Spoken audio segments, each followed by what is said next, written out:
Hey everybody, it's Romania Black, and we are on Heaven Official's Blessing Part 4, which is going to be covering parts 7 and 8 today in the English translation, which is the web serialization chapters 17 through 23. So we're getting into the meat of the Ban Yue arc.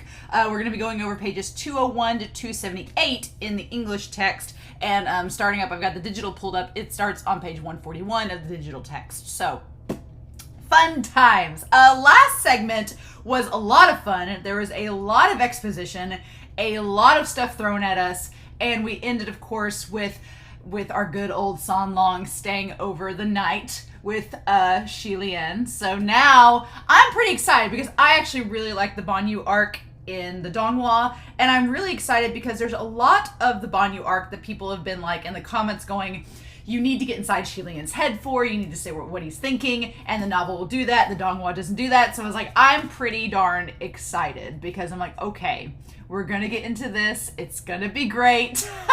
So we're gonna do parts 7 and 8 of the English translation, chapters 17 through 23 today, and we're going to be picking up the Manhua in chapter 23. I went back, I think I said chapter 21 in the last video, but it's chapter 23 is where we're going to start the Manhua and looking at the artwork in it for so far. I've had a few people comment and say, you know, for the Manhua, it's eventually going to end because it's just now catching up. And apparently Star Ember or whoever does the artwork only does like one volume at a time, but they're working on volume 2's artwork right now. So hopefully we'll be caught up and it'll keep catching up as we go. If we get to the point where I'm reviewing the novel and we haven't caught up with the Manhua, then I'll just catch up part to part. I'm still gonna go through the novel. I hope that's okay. It may be boring just talking about the novel itself and nothing else since we don't have the Donghua yet, and the Manhua will get caught up, but I can't stop. And someone on the Discord was like, well, what happens when we catch up with the English translations come out? Because I've already got volumes 2 and 3, so we've at least got a lot we can do there, and volume 4 will be out this December, and so that'll be exciting. But I've got the web version, so we'll just keep going. And then as we get the new updates, as we get the actual novels, I can go through and like note things like pictures and things. There's a couple pictures in the second section, but I'll wait until we do the discussion to talk about those. But yeah, we're just gonna chug right along. It's Heaven Official's Blessing. We got to get through this monster of a story, and now I'm hooked. And I want to. You all have been so kind in the comments. Because for part 3, I know several of you on Patreon were like, it's gonna take you a while to find answers. I can play the long game. I've played the long game with Modao Zushi. I know this is like double the length of Modao Zushi, but I can do that. I don't have a problem with playing the long game with that. But before we start, I do have some comments that have come from parts 2 and 3, which are out on YouTube and Patreon. So I want to go through those before we start reacting to the novel. Non-binary Jutlung talked about how, I love the way that you phrased this. You said Xie Lian is a cinnamon roll if the cinnamon is trauma. I was like, oh God, yes! Yeah, Xie Lian's got some PTSD, got some issues, and I find it interesting when we have characters in fiction that put on a facade, or from the out, not necessarily a facade, but from the outside, they seem like such like a happy, like, you know, there's a quote that goes like, sometimes the people who appear the happiest or the most jovial have the darkest pasts.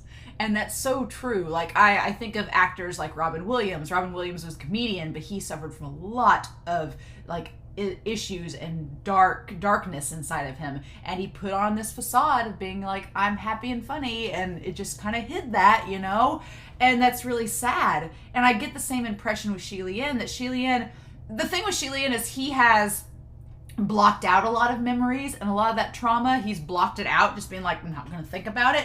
And so he has this like innocence to him, but behind that innocence is the knowledge that we have as the audience, especially if you watched the Donghua. If you haven't watched the Donghua, then at this point in the novel, you're still kind of in the dark because he hasn't come out and said it yet.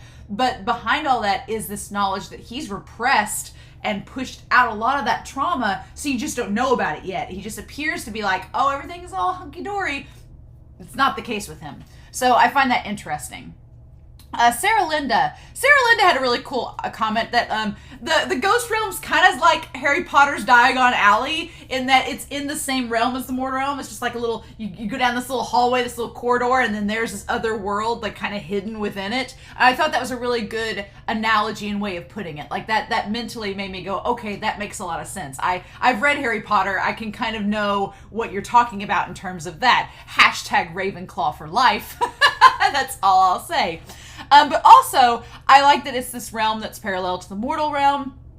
And then Sarah Linda was like, well, in regards to how Hua Chong could have burned down all those temples in a single night, maybe they had minions. And I'm like, that's a good point. Yeah, Hua Chong seems to have a lot of followers to his cause, whether they want to be followers or not. He's just that strong. So maybe he did have a bunch of people burn down the temples for him. We'll see. That's a good point. I liked that. SQQLBH314 talked about how, I didn't realize this, but they talked about how Hua Chong, they're like, he could have just showed up in the cart with Xie Lian because he knew the ghost festival was going to happen and wanted to keep Xie Lian safe from all the ghosts because he knows how much bad luck Xie Lian has. And I'm like, oh, that would have made a lot of sense. And apparently in the Manhua, I missed this, but in the Manhua, there's a moment where Hua Chong makes like a little blue halo around the shrine, and it's almost like it was a barrier to protect the ghosts from getting in and bothering him and Xie Lian that night. And I was like, oh, that's really cool. I like the Manhua presents you with that little hint. Like whether it's canon or not, it's there. And I'm like, that's a really cool little thing. And that would kind of make sense. The ghosts aren't going to go anywhere near anywhere near Hua Chong or San Long. So that would kind of add up. So thank you. That made a lot of sense. I like that Pichu pointed out, like, how does the Heavenly Realm know a lot about Blackwater? Because, yeah, Blackwater seems kind of introverted, and it's one of the calamities. It seems kind of introverted and, like, stands off by itself. It's like, how does the Heavenly Realm really know about them? Because they don't keep tabs on the ghosts and how they come to be. So I said in the comments that my theory, and I don't want to know if I'm right or wrong yet, we'll find out as we get to the Blackwater, but my theory was that maybe the Blackwater did like something to upset the Heavenly Realm. It took some kind of action and did some bad thing, and that's why it's known as a calamity. And the Heavenly Realm's like, oh, you're bad, you're a calamity. But then it kind of retreated and like went off on its own, and the Heavenly Realm's like, well, I guess it's not going to bother us anymore, so YOLO, who cares? I feel like it's that because, and we'll talk about this in a future comment here in a second. It seems like the Heavenly Realm, like as long as it's not bothering them too much, they're like, go off to your own thing. It's kind of like what Ling Wen says with Ba Wusheng, the White Calamity, being like, oh, well, we defeated it and it's not a threat anymore, so who cares where it's at? I'm like, so yeah, that was my thoughts. I was just like, maybe the Blackwater did one bad thing that got on the Heavenly Realm's radar, and then it pieced out and kind of went off to become a hermit, and they were like, well, I guess we'll just let you go. Because why would the Heavenly Realm follow up with anything? They seem to be a little bad about that, so unless you poke them with a stick, they don't seem to really feel the apt need to follow up unless it's going to genuinely affect their agendas. So there's that, but I thought that was a really good note to make, that maybe, how did they know about him? So thank you, Pichu. Kix K noted that Zhao Jing, I really like the way that you phrase this, Kix K, and if you go back on Patreon to their comment, they have a really good comment about this, but Zhao Ying asks before she dies if she was useful, if she was helpful, and Xie Lian kind of lies and is thinking to himself, no, you didn't help out at all. What you did not make the situation better. You just got yourself killed. But he lies to her to make her feel better before she dies. And so it brings up this idea that the gods don't really care about mortality. They don't really care about mortals. They're really just out for themselves, which is kind of funny, right? And so it's ironic that they don't care about mortality and the lives of humans, but they rely upon them. They're like, they need humans to worship them, to give them power, but they don't really care about the people that are giving them power. Gee, it's in no way, shape, or form like a metaphor for politics or anything like that, right? No, what? Your voters care about the constituents, and they're the reason you've been put into office, but you don't care about them? What? That analogy is a little bit on the nose, and I wonder if MXTX is making like a statement about that. Who knows? But I like that Xie Lian is a little different. Xie Lian does have compassion, and Xie Lian is trying to make her feel okay. He knows she's gonna die, and he's trying to like appease her before she passes, maybe to keep her from turning into a ghost, to tell her that, no, you did all right, you did help, you were good, even if he thinks it's a lie. And when she's about to die, she kind of, according like Kiksuke notes, she kind of seems to realize that he's lying, because she's like, oh, well, it's okay if I wasn't helpful. And she's about to say something, and then she dies. And so that is frustrating, because we don't get to hear what she was going to say. She passes before she gets to say it. So that is frustrating. I was like, but that's interesting, right? So very good to note. I liked that comment, Kiksuke. If you're on Patreon, you get a chance to go back and read it with part 3. It's a really good comment. I liked it. And then finally, Anime Annie talks about how, I really like this too, that Feng Xin cursing, like when we first meet him, may be a sign that he's actually trustworthy and is somebody that we can trust, because he's not putting on a front. A lot of the gods are putting on this, like, they're pretentious and putting on this front of like, oh, we're really these perfect beings. And Feng Xin kind of isn't. He's just like, holy fuck. And that's like how you first meet him. So it could be, and then it makes sense because Feng Xin and Fu Yao, Feng Xin and Nan Fong are both two that don't feel like, well, they're both two that feel like you can trust people within the heavenly realm, and Feng Xin might be one of those individuals that can be trustworthy because he's not putting on a front or putting on airs to try to seem like something he's not. And so, also, I want to note that Xie Lian helping out the mortals during his first ascension seems to be more in line with something that's more ghostly than godly. That's what Anime Annie was noting. Like how Xie Lian helping out the mortals and being on the mortal plane seems like a more ghostly act than a godly one. And I'm like, I'm filing it away. Filing that away, because Xie Lian, as we've established in the last part, has done some things that seem like they ride that borderline between ghost and god. And I want to know more, and we'll get there. But I find that interesting. So yeah. So those are my notes for the novel. I'm pretty excited to see what we go into with this version. So, as we've done the last couple weeks, and I'm glad you all are on board with my reactions to the novel. I'm glad that I try to edit it, because I do just sit here and just stare at the screen and read a lot. But I do, and I'm going to bring this back because I'm going to take notes as we go, in case if we need to go back and talk about those notes. But I am glad you all are on board with that, because it is a lot of fun. I keep this version beside me so that if I want to go back and I kind of go part by part as I finish a chapter, I'll go to the next part in here and see. But the good thing is, honestly, in comparing the last couple volumes, the online digital version that Reiki sent me is pretty much just like the English translation. There's a little bit of difference, but not a lot. So I appreciate that. Translation is a funny thing. And sometimes translation gets sticky and things lose meaning, or the meaning changes. But so far, the translation has been pretty spot on and consistent between both versions, which makes me feel good, because I'm like, okay, cool. That means that this is not being censored. That is not being censored. And it's what MXTX wanted us to read. So to the best of our ability. But yeah, I'm glad y'all are on board with it. And so I'm pretty excited. Chapter 17 through 23. Should be a lot of fun. So we're going to do that here and start our happy fun time reading of Heaven Official's Blessing, get into this Ban Yue arc and see how far we get today. And we're going to do that here in 3, 2, 1, and let's jam. Oh, interesting. Okay, so San Long, he's like, I'm going to head out for a bit, like it's no big thing.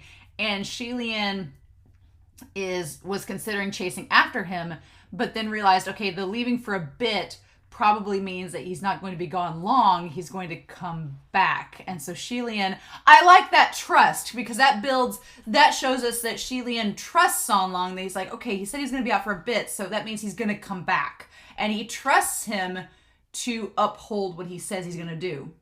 That's really good. I like that. When it says San Long is the young man strolling leisurely, if you've ever watched Hellsing Abridged, all I can imagine is Alucard strolling through the woods leisurely, which it's funny, Alucard is a vampire, and he reminds me a lot of Hua Chong. So in terms of their power and just like lackadaisy attitude about things. So that's really funny. He looked over and heaved a sigh. He's talking about the food that Xie Lian made. He looked over them and heaved a long sigh, unable to bear the sight of their tragedy. Oh no! It's like Xie Lian knows how bad it is. He knows how bad of a cook he is. He's like, this is gonna be bad. Like, that's just great. great. I love it. I like the idea here that San Long just shows up, his tunic pulled off, like looking like a handyman with an axe, and is just making a door. And Xie Lian's like, it was the perfect size, detailed, and exquisite. He must have come from a wealthy family. He wouldn't be the physical labor type, but he thought that since he must come from a wealthy family, he wouldn't be the physical labor type, but that was obviously not the case. There was definitely more to him than meets the eye. Oh, and it says, if you're going to draw a seal, draw it on a proper door. It works better. Interesting. Because we debated on whether it was that seal that was keeping him out. So the curtains didn't have any effect. He just didn't care for it. He was just appalled that Xie Lian had such a tacky door and was like, I'll make you the finest door. It's like, great. I love that Xie Lian's just sitting there opening and closing the door. He's so enamored by the fine craftsmanship. Like, come on, that's so cute. I love that San Long chuckles at the buns like, these are going to taste awful. But he's like, how cute you made them for us. But then we saw a small line of tattoos with markings of strange characters. So Xie Lian doesn't recognize what the tattoos are. He pulled down the sleeves. Oh, interesting. So there's this comparison here of San Long and Xie Lian's tattoos. I say tattoos. For Xie Lian, it's the shackles. And for him, it's the tattoos. And he says, it was done when I was young. And it was obvious San Long did not want to speak more on the subject. So both of them are not wanting to talk about it. Okay. Interesting, them tattoos. He's like, I got this tramp stamp when I was like 17. It was an embarrassing time. So shameless. Yeah, he's like, how do you even know how to paint the Prince of Shanli? And he's like, didn't you say I know everything? Of course I know how to paint him. I'm like, and this is where all of the villagers show up with the man with sand all over him. Yep, who's been running for his life to come to the Puchi shrine. He's not dead yet. Interesting. He said this man didn't appear to be an ordinary cultivator, and Xie Lian's heart sank, like he knows something's up. Wow, so Xie Lian knew something was up from the moment he came around. Interesting. And he expected the reaction from him. So he knew from the start. Interesting. So Xie Lian, he knew something was up from the start. I love that the villagers like, don't worry, we've got a god on our side. He'll solve all of your problems. And Xie Lian's like, when did I make this promise? He's like, none of them had actually saw him perform any miracles, but they become quite devout, and there wasn't much Xie Lian could say. He's like, solve all the problems. There's no guarantee at all. Interesting. And he says he comes from Ban Yue Pass. Oh, so Xie Lian wants the villagers to leave. He's like, y'all need to go. And they're like, and because they're so enthusiastic and they want to help, Xie Lian's like, it's good that you want to help, but you need to leave because he knows what's up. So he's like, he may be bewitched. And that, he's like, bewitchment was no joke. Better not to stick around. So I like that he's like, he may be cursed. And then that got their attention. They're like, bloop, and then vanished. Interesting. And then I like that during this entire time, so San Long in the Donghua is out with Xie Lian when all this goes down. But here in the novel, San Long was still at the table playing with his chopsticks and eyeing the cultivator closely. So yeah, I like the Xie Lian that San Long's just been there the whole time playing with his chopsticks like, oh, what's this? Interesting. And Xie Lian tells him not to worry and to keep eating. I'm the shrine master here, but I'm also something of a cultivator. Something of a cultivator. I love it.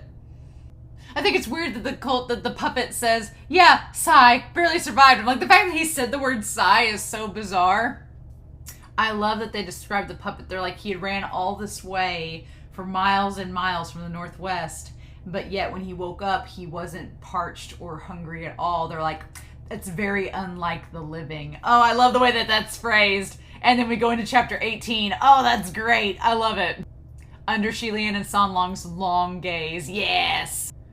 Oh, I like this. As he drank, Xie Lian could hear sloshing sounds as if the water was being poured into an empty bottle. Ooh! At that moment, Xie Lian knew what he was and seized the man's arm. Oh, nice. Drinking wouldn't help anyway, right? Ooh, ooh. Oh, so in this version, unlike in the Donghua, it pierces like his ankle, like his Achilles heel, and pins him to the ground. No. In this version, San Long throws the chopstick and it pierced the man through his stomach and nailed him to the door. Oh man, San Long ain't messing around. San Long waved the chopstick and said, "This got dirty, I'm gonna throw it out." Oh, what a badass. Oh, and the fluids flowed from his abdomen. It wasn't blood, but the water he just drank. An empty shell. Some ghosts, if they could not transform into a perfect human form, could create these empty shells. They would use realistic components to meticulously create a fake skin bag, like a balloon. These skin bags often used real living humans as references, and sometimes they'd even use human skin directly to make the skin bags. Naturally their palm prints, fingerprints, and hair would all be flawless. And if the ghosts themselves did not wear these skins, there wouldn't be even any evil aura stuck to them, and they wouldn't need to heed those evil repelling spells and talismans. This is why the seal of the door did not block him from the outside. Okay, that makes perfect sense. Okay. But they were easily seen through. They were hollow on the inside, so if there was no one wearing the skins, they could only follow instructions of a manipulator like a puppet. The instructions couldn't be overcomplicated. They had to be simple, repetitive, and set up beforehand. The expressions and behaviors were lifeless and sluggish, unlike real humans. They could only repeat certain phrases, do certain things, or answer certain questions. If one asked too many questions, they'd be unable to answer and would end up exposing themselves. Right, but then Xie Lian had the more practical sense of just letting them drink or eat something because they don't have any organs. If they ate, it would just be like throwing something into an empty can. Cool, the echo could clearly be heard, and it was a different sound than that of a human consuming food or water. Awesome, cool. That's a smart thing to do. Xie Lian glanced at San Long. "It looks like you're quite knowledgeable about these wicked arts too, San Long," and he smiled. "Not too much." So I wonder if that means that San Long has not created many puppets himself. So he could have actually, the question we asked right before starting this, how you destroyed all the temples in the night. Could San Long have created puppets to burn down all the temples that night? I don't know. Okay, so someone was luring them there. We'll talk about this in the discussion. I've got some notes I want to bring up there. But whether it was fake or real, its intention was to lure him there. To play it safe, he needed to inquire about in the communication way. He pinched his fingers and calculated the power he had left. There should be enough to use it a few more times. So he has enough power just to use the communication ray a few more times. Interesting. He's only got so much money left for his collect calls, right? Oh, so Xie Lian, he goes to the communication ray, and this is where the Wind Master is giving out all the merits. And Ling Wen's like, "Why don't you go down and see if you can grab any?" But Xie Lian, like myself, is terrible at gambling. I win no gambling games. It's just not even a point to do it. But was saying that, one, his donation box was empty. He didn't know how to make a grab for those merits. One, he didn't know what to do, how to play the game. And two, the officials must be very familiar with each other to play these sort of casual games. Xie Lian wasn't on good terms with many and didn't think it was appropriate for him to join, so he paid it no mind. He's too darn polite to just jump in the game just to try to get merits. He's too polite for that. Xie Lian, you cinnamon bun. And of course, every time Xie Lian shows up to make a statement, he makes a statement that's so outrageous that everybody stops what they're doing and is like, stares at him. He's like, "I'm just trying to find out some stuff." Once again, Xie Lian felt depressed. Oh. This is really sad. So Xie Lian, his reason for being depressed, he's like, it was fine if no one responded, if they were, to his little snippets, if they were odd or awkward. But he's like, this was business. He's like, this is official business. Like, the communication array was a place where heavenly officials made requests for information on ghost and mystic issues. If something came up or someone asked for assistance, everyone pitched in, giving suggestions or giving a hand. Those without anything to add would say, "I'll ask around when I'm free." And he's like, Ban Yue was work, so why was no one helping him? So he's like, this whole communication array is supposed to be for us to ask for help. And if you don't know, be polite and say, hey, I don't know, but I'll see what I can find. He's like, for them just to just be silent and stare at him, he's like, this is awkward, and why are you doing this to me? He's like, I'm just trying to do my job. So, and then they totally ignore him and go back to getting the merits. And that's so rude and frustrating. Our poor cinnamon roll deity. What the heck? And Xie Lian's like, well, they completely ignored me, so I guess I'm just going to exit. And that's when Ling Wen comes in to ask him, how rude. And then that's when Ling Wen says, stay away from the matter. And he's like, well, this has been going on for over 150 years, according to the puppets. So clearly he expected that. It's not easy for us to speak on the matter. And Xie Lian heard the deliberation in her words. There might be something putting her on the spot. So he said, okay, I understand. If it's inconvenient, we'll not speak of it again. And we have never spoken in private on this subject either. Oh, nice. Okay. So he's like, fine. He's like, she can't talk about it for some reason. So guess I'm going to go investigate. Since no one's going to stop me or help me. Oh, Xie Lian, I love you. And then we have San Long and revealing that he knows about the Ban Yue Pass, and Xie Lian's like, oh, yeah. And that's when Nanfeng and Fu Yao show up. Like Xie Lian says, you two. Fu Yao rolled his eyes, and Nanfeng blurted out, you're going to Ban Yue Pass, aren't you? How did you guys know about that? Some officials were talking about it. I heard that you asked about the Ban Yue Pass and the communication array. And he's like, oh. He's like, I see. I volunteer, right? And both junior officials' expressions contorted as if they had a toothache. Yes. He's like, fine. He's like, I get it. They want me to be supervised. But there shouldn't be any issues or crises en route. You're welcome to run away at any time. But then they saw the carefree teen sitting inside, and their grim faces turned ashen. And he shouted, stand back. Oh, Nanfeng shouted, stand back. Oh my God. So yeah, they've become parents. Yeah, Nanfeng and Fu Yao are like, we gotta become parental. Xie Lian's got a boyfriend over. Oh my God, I love this. So when they're like, who are you? And he's like, he's a friend of mine. Do you two know each other? Xie Lian answered instead. San Long, looking completely innocent, asked, Gege, who are these two? And then hearing San Long called Xie Lian Gege made Nanfeng's lip twitch and Fu Yao's brows spasm. Oh my God, yes. Xie Lian's like, oh, it's nothing, don't worry. And they're like, don't speak to him. I like that they're just ready. They just come and want to blast San Long away. And Xie Lian's like, don't act rashly. Stop. Don't shoot your balls of energy at him. And San Long clapped a couple times in polite appreciation. Amazing. Absolutely magical. It was truly the most insincere compliment. Oh my God. Where did you meet him? What's his name? Where does he live? Where is he from? Why is he with you? They're like, why did you bring this stranger into your house, Xie Lian?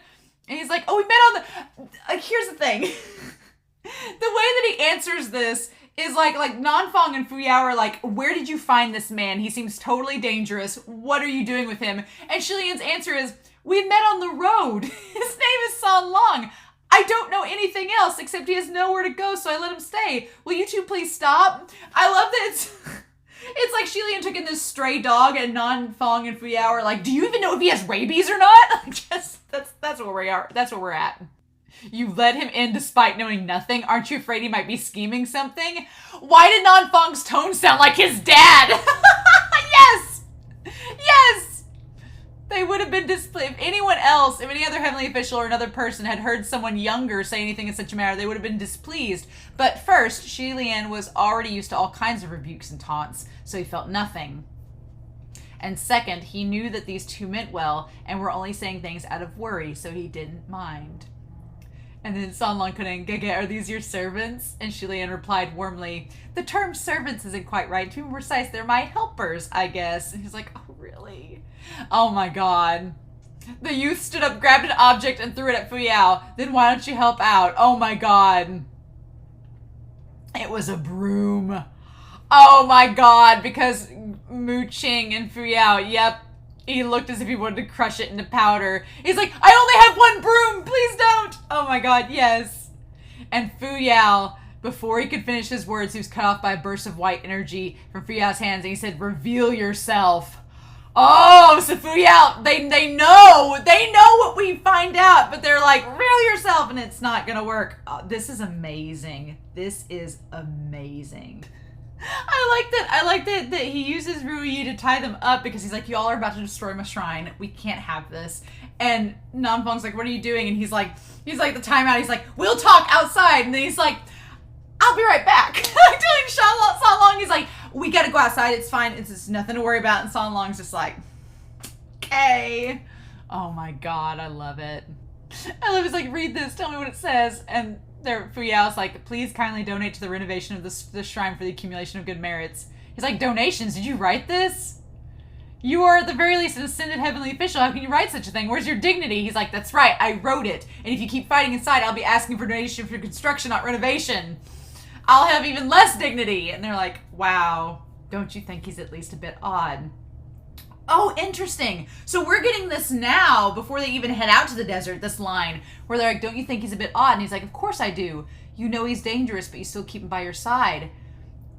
And so Xie Lian, seeing they had no intent to donate, great, placed a sign back on the door and said, Nanfeng, that's where you're wrong. There are all kinds of people with various temperaments and mannerisms in the world.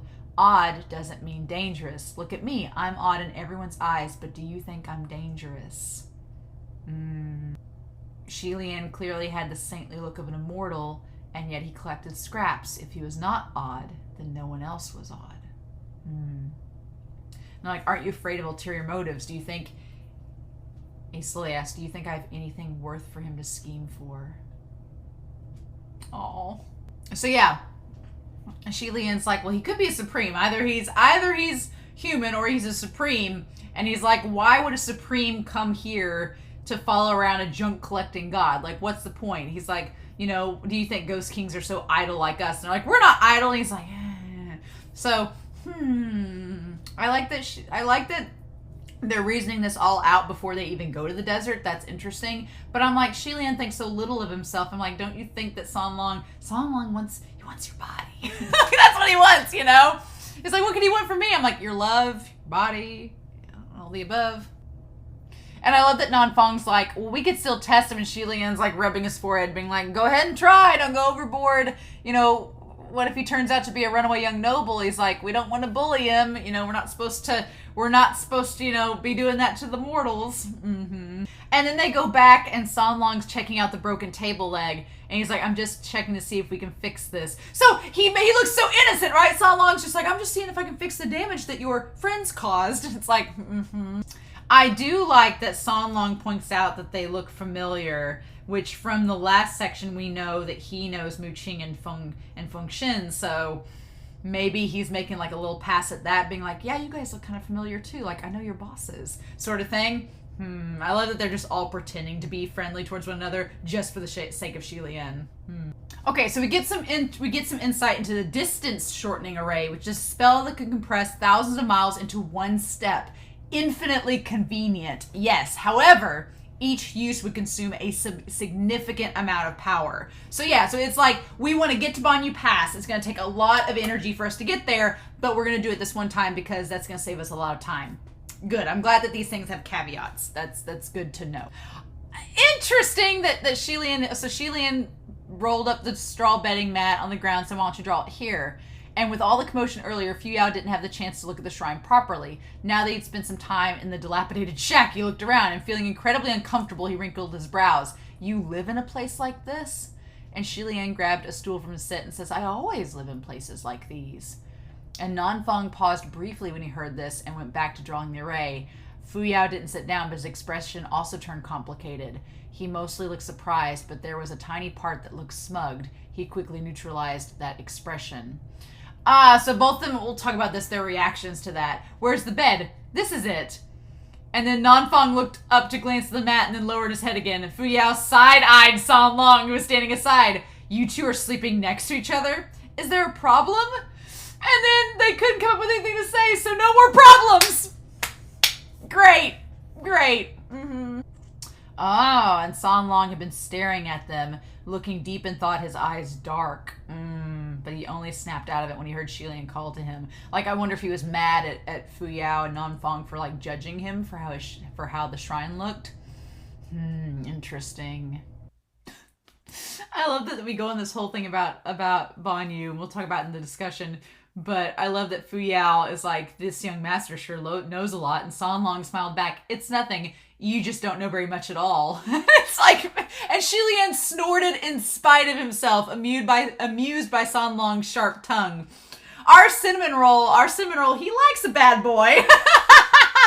I understand the type. I get where Xie Lian is coming from. 100%. I get where Xie Lian's coming from. Xie Lian likes a bad boy.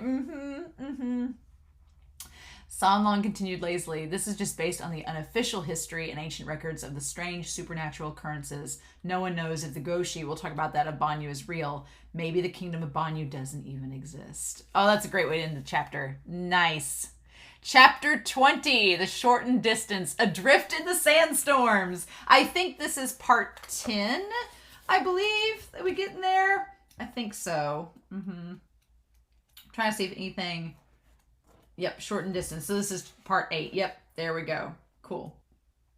Oh, I love this. So just like in the Donghua, he's like, look. He's like, Gege, look. There's the Polaris. Xie Lian looked up and smiled. It's so bright. San Long stepped closer to stand behind Xie Lian, took a glance at him, and then looked up too. Yeah, it seems like the night sky in the northwest is somehow more vast than the Midlands. Xie Lian agreed, and the two became immersed in a discussion on stars and night skies. Meanwhile, the two junior officials behind them watched on in disbelief. He's like, why is he here too? Nanfang, the door you created looks so magical. I followed along to check it out. San Long replied innocently. Check it out. Do you think this is a tour? And Xie Lian rubbed his forehead. He's like, let it go. Since he's here, he's here. He won't eat your rations. I should have enough. San Long, stay close to me. Don't get lost. Okay, San Long responded, looking obedient and good. He's such a good boy, following his Xie Lian. I love this, where he's like, so Xie Lian was leading the way through the desert, and he's like, he looked back, worried that someone may not be able to keep up. Nanfang and Fu Yao are obviously fine, immortal and all. Seeing San Long, though, it made him laugh. Under the blazing sun, the youth had peeled off his outer red tunic and was using it to lazily block off the sun. Like, he's just like looking tired and cranky. His skin was pearl white and his hair cold black. And with the red tunic covering his face, his features seemed even more accentuated. So it's almost like, we talked about Hua Chong being kind of pale with the black hair. It's almost like maybe, I wonder if San Long's appearance kind of like melts a little bit in the sun, kind of revealing his true form a little bit, but he still hides it. Okay, and this is where he gives him the hat. I'll lend it to you. But San Long laughs and says it's all right and returned the hat to him. If you didn't need it, there was no need to push. He's like, let me know if you need it then. Okay. So in this, compared to the Donghua, in the Donghua, San Long goes to check out the house, and that's when they have the conversation about him being odd and if he's a ghost or not. But here, so since we already did that way back at the shrine, Xie Lian just leads them inside to the table to settle in. Good. Okay, that makes sense. And then we have and then we have the indirect kiss where he reaches for San Long nodded. Xie Lian took out the water bottle and handed it to San Long. Do you want some? He reached for the water bottle and drank from it before Xie Lian took it back to drink himself. He gulped down the cool water, his Adam's apple rolling up and down, feeling incredibly refreshed and energized. Next to him, San Long had his arm propping up his chin, stealing glances as Xie Lian drank. Come on. And this is where Fu Yao offers the actual drink that's gonna try to reveal him as the ghost. I like that Xie Lian immediately knew what he was planning. Knowing Fu Yao's personality, there's no way he would ever share his water bottle. Fu Yao's having no indirect kisses, let's be clear. He's too much of a diva to share his water bottle, that selfish boy. Unmasking water. I like that Xie Lian's worried about the table they're sitting at because Fu Yao and San Long are having such an argument, he's afraid the table's gonna bust. Interesting. So Xie Lian San Long's like, I like this water better. He's like, I'm going to keep drinking out of this bottle that my Giga has drank out of. And so Xie Lian chuckled, knowing that San Long doesn't care about his true identity. So other than for entertainment, this fight was meaningless. And he's like, this is just pointless. He's like, if he's one of the Ghost Kings, he's probably too strong for these tests anyway. So this is not, I feel like this is a good point where Xie Lian knows that something's up, but he's like, he's not meaning anything harmful by it. That's interesting. Yeah, Xie Lian, I think at this point might know that it could be Hua Chong, but he's like, well, he's not hurting us and nothing's really coming from it, so who cares? It's interesting that at this point in the story, it's kind of clear that he already knows that it's him. He just doesn't. Xie Lian's like, so who cares at this point? But Nan Fong and Fu Yao are so like convinced that if it is Hua Chong, he's like the worst of the worst, that they're trying to prove it. So that's interesting. Oh, interesting. I like the Xie Lian. Xie Lian put his hand over his forehead and turned away, muttering to himself, it's Hongji. Like, oh God, it's this. Oh, interesting. Like he remembered it. Oh. The name of the sword was Hongjing. The sword was a sacred sword. While it could not fight evil, no evil could escape its spiritual mirror. So it's not really for fighting, it's just for revealing. It kind of reminds me of in Lord of the Rings when Frodo has the sword that Gandalf gives him and it glows blue whenever there's an orc around. It kind of reminds me of that. Interesting. Should any non-human entities pull it from its sheath, the blade would turn red as if covered in blood, and the crimson blade would reflect the true form of that which unsheathed it. Whether you were a savage or supreme, none shall escape. Oh, interesting. But San Long just grabs it like it's nothing. Oh, and so they're all staring intently. But when merely 3 inches of the sword was pulled out, San Long laughed. Gege, are your servants playing a joke on me? And he's like, I said they're not my servants. Then who's joking around with you? Says Nan Fong coldly. How could one self-defend with a broken sword? Oh. It was a broken sword. Hongjing was broken from 3 inches down. And so it won't work. Oh, no. It was a powerful weapon that could expose its enemies. That wasn't a lie. But Nan Fong had never heard of any technique that could break it from within the sheath. Oh, no! Uh-huh. And then Nan Fong and Fu Yao both pointed at San Long and cried, you! San Long snickered and threw himself back in the chair and pushed back and put his feet up on the table and tossed one of the broken pieces in his hand in the air to play. I'm sure you guys didn't do this on purpose and just weren't careful enough with it on the road. Don't worry about me. I don't need some broken sword as protection. Keep it for yourselves. Oh my God. Mm-hmm. As for Xie Lian, he simply couldn't look at Hongjing directly. The sacred sword used to be part of the collection of Jun Wu, the martial heavenly emperor. During his first ascension, Xie Lian once visited Jun Wu's palace and thought, despite its lack of combat power, that Hongjing was an interesting sword. So Jun Wu gifted it to him. And after the first banishment, there was a time when things had gotten really hard, and Xie Lian gave the sword to Feng Xin to be pawned. To be pawned! Oh! The money made from pawning Hongjing was enough to fill their stomachs for a number of meals. Xie Lian had pawned off too many treasures during that time, and he had forced himself to forget every single one of them, lest his heart bled with regret. Oh my God! Feng Xin remembered the sword after his ascension and couldn't bear having a sacred sword lost among the mortals. So he found it again. It was sharpened, cleaned, and hung in the palace of Nanyang. And now it was brought down by Nan Fong. In any case, whenever Xie Lian saw that sword, he'd feel a dull pain and could only look away. Oh my gosh, we're going to talk about this. Oh. So this is interesting. So they say that they see the ghosts. They see, not the ghosts, but the two silhouettes they think are ghosts, one black and one white, who are like going through the sand, like in the sandstorm. And it says that one was dressed in black and was slender and elegant. The one dressed in white, on the other hand, was a female cultivator, a sword on her back and a whisk in hand. So they make the black figure look genderless in here, which is interesting because we find out later it's a woman. So curious. But the white figure, the black one never looked back once, but the white figure glanced over and smiled in a flash of a moment. It was forebodingly creepy. Ooh, yeah, I like Xie Lian's like, the wind's picking up, so stop playing around. We need to find out what's going on. And they walked for another 4 hours in the sandstorm. Ooh, interesting. Interesting. I like the Xie Lian's, the sandstorm doesn't feel right. Interesting. So Xie Lian's like, they're in the middle of the sandstorm. They can't hear each other talk because Xie Lian says something and they don't hear. But he's like, when he looks back, San Long followed closely behind Xie Lian, never more than 5 steps away. So, interesting. And he says, even with the sand blowing and thrashing about, he remained calm and collected with his arms folded behind him as he walked. His red tunic and black hair danced wildly in the wind, as if he hadn't had a care in the world. He could feel how hard the sand was hitting his face and worried about how little San Long seemed to mind. I like that he's like trying to, he says he opened his mouth to tell the youth to watch out for the sand getting in his eyes and sleeves. And he's like, oh, so he reached over to, but he thought San Long wouldn't be able to hear him anyway in the storm. So he reached over to directly help fold his sleeves, patting down to make sure no sand would get in. And San Long was taken aback by the sudden gesture.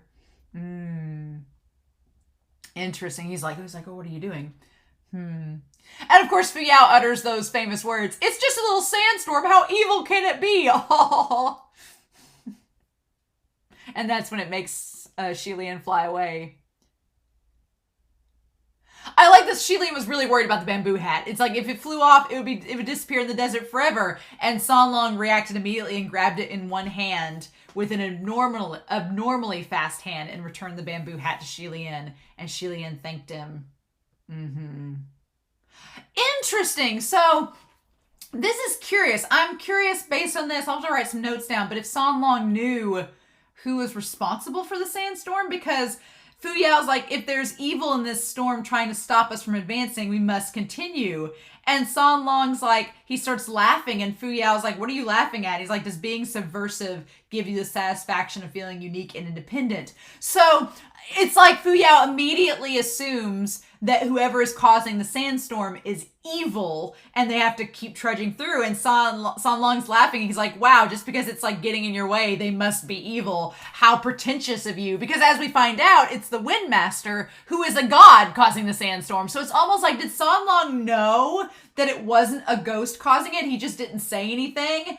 Interesting, because Xie Lian says, Xie Lian had always thought it was hard to tell when San Long's laughs were sincere, but this time there was definitely not a trace of sincerity. So yeah, he's getting on to Fu Yao, and he's mad because he's just assuming whoever's causing the sandstorm must be against the gods and evil, when we come to find out it is a god. So fascinating. Okay. And of course, I like that Xie Lian is like a little kite. They describe him as a kite, and Ruya is like reaches out to grab something. Xie Lian told Ruya to grab onto something solid and dependable, and it grabbed onto San Long. It knows what's up! It knows what's up. It ships them. Yes. And then we have chapter 21. Nice. All right. Xie Lian didn't know whether to laugh or cry and was about to command Ruya to grab onto something else when the weight on his arm suddenly became lighter. Xie Lian's heart sank. This wasn't the feeling of Ruya being released, but something much worse. San Long had been dragged into the windstorm too. Oh, so he was concerned about him. Oh, he's like, don't panic. But he got another mouthful of sand. Oh no. Oh. At this point, Xie Lian had gotten used to eating sand. Oh, that's really sad too. I love that where he's like, this time, don't wrap it or don't bring any more people. And then he brings Nanfeng and Fu Yao. And I love that he's like, Ruya, he's like, I said no people, but I didn't mean it so literally. All right. That's great. I love that Fu Yao like shouts. He's like, you're dumb, Ruyi. And he's like, Xie Lian seized his dumb Ruyi with both hands, said woefully, my dear Ruyi, don't listen to him. Don't listen to him. All 4 of us are counting on you. Please don't grab the wrong thing again. Now go. And Xie Lian miserably released him once more. Oh my gosh. And Nanfeng's like, stop relying on that toy. Think of something else. Don't doubt him. Don't doubt his weapon. That's all he's got, Nanfeng. How dare you? Oh, that's so sad. He's like, give it one more chance. It caught something. It better not be a random passerby. Let the poor person go. Oh. He's like, it's something solid, quite stable. And he tells him to pull. They're so doubtful of him. Oh. So interesting. So Fu Yao is like, where do you think we are? So they're explaining why the 1,000-pound weight spell didn't work. And he's like, where do you think they are? This is a desert in the northwest, not the domain of my general. And Nanfang continued, the north is a territory of the 2 general pays. So that should have been a sign from the start that of the 2 general pays. That should have been a sign from the start that Pei Jr. was involved in this, because we're near his territory, right? We're in the northwest, and the north is general pays. And the west belongs to Chan Yijin. So we don't know Chan Yijin yet. I know that name, but we've not met that character yet. Interesting. You won't find a Nanyang temple within a 100-mile radius of this place. Right, so there is a saying that even a powerful dragon cannot win against the local overlord snakes. Oh, and I love that it's snakes that we're representing in this. That's really good. Okay.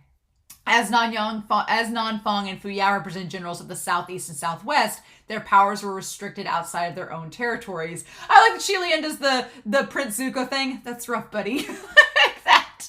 He watched their annoyed faces and felt sympathy for them, thinking this might have been the first time getting pulled in a twister and tumbled. Oh my god! So Xie Lian's like, he watched them with sympathy because this might have been their first time getting pulled into a twister and tumbled about. Like, this happens to Xie Lian all the time. Oh no! Xie Lian's like, I've been through a lot of twisters. Oh no!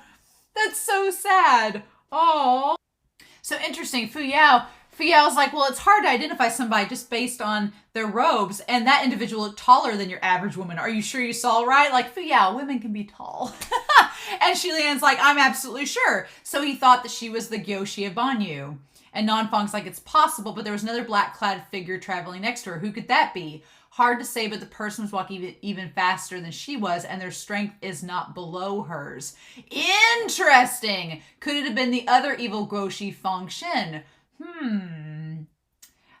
Okay, so we're going to talk about this dual Wicked Masters. I made a note about it, but it's title only because historically what they've done is similar. Both are equally evil, so people connect them as a pair, and to remember them more easily, like the 4 famous tales or the 4 great calamities. Even if there aren't 4, they are made for because it's simpler. Hearing this, Sanlong burst out laughing. And Xie Lian stared at him. And Sanlong says, it's nothing. I just thought what you said made sense. One of the 4 in the 4 great calamities is certainly only there for head count. Please continue. Ooh! Okay! Ooh, nice! Okay! Ooh, is he talking about himself? Or is he talking about Qirong? Ooh, the shade! The tea getting spilled! I'm here for this! Okay. In reality, the dual Wicked Masters don't have any relation to one another. I've heard of Master Feng Shen. He was the Gyoshi of Yong'an, born at least 100 years earlier than the Master of Ban Yue. Okay, I forgot about this. Okay. You don't know about the 4 great calamities in the ghost realm, but you know about the Master Feng Shen of Yong'an in the mortal realm, Fu Yao asks. I overhear these things while collecting junk in the mortal realm. It's not like I collect junk in the ghost realm, so of course I didn't learn anything about them. Fascinating! Tea is being spilt! Interesting. So I like that Sanlong is the one that points out the stone tablet that Xie Lian is sitting on, of course. And so Xie Lian's like, I don't have a lot of power left. Can anybody lend me a palm light? Thanks. And so Nanfang snaps his fingers and flame bursts out. And I like it says Xie Lian stole a glance at Sanlong, but he doesn't appear surprised. And Xie Lian's like, okay, well, we did just use like a distance shortening spell, so nothing's probably surprising him at this point. I'm like, Xie Lian, you all have been the worst at hiding the fact that you're gods. The worst. Like how could he not know at this point that y'all are? Y'all are terrible at hiding your identities. Wei Wuxian would be proud, but you're all terrible at it. And also they talk about how the characters on the tablet were odd, as if drawn by a toddler, slanting and wild. And I don't think that's just the language. I think that's kind of foreshadowing that it was Ban Yue that wrote on the tablet for General Hua. So that's like a nice little foreshadowing thing that they were written by a kid, but we don't know that yet. We just think it's the Ban Yue script. So that's a really cool little foreshadowing element. Nice. And so then Fu Yao's like, how do you know how to read Ban Yu's script? And he's like, well, truth be told, I collected junk here before that whatever wicked master of Ban Yu came about. And he's like, what's wrong? And Fu Yao says, nothing. He humphed. I just wondering where you haven't collected junk. And he's like, So Xie Lian's like, I've been everywhere, man. Like, just like, The first word on the stone slate is general, but there's another character after that I'm unsure the meaning of. Ah, interesting. And that's when they notice the face. Yeah, oh my god, the stiff face. Oh, that's terrifying. Yeah. Oh no, the person screamed seeing them. Oh my god. There were 7 to 8 people huddling in fear, trembling. And Nanfang, I love that Nanfang and Fu Yao, their reaction to everything is just to yell. They're like, who are you? Like, they're so accusing. Oh my god. Wow. And Xie Lian covering his ears. I like the thing that he's like, his ears were still ringing from the guy's scream, and so he covers his ear like, oh, you're too loud in here. It had deafened their hearing. Okay, nobody had noticed the others were hiding in the same shelter. The sands where a merchant caravan passing through. Ah, interesting. He seemed to be the leader. Okay. And I love the youth. So this kid is about 17 years old. Wow, in the Donghua, he seems a lot younger. The Donghua makes him seem a lot younger, but he's about the same age that Xie Lian was when he ascended. So, wow, a youth of about 17. So he's supposed to be about the same age.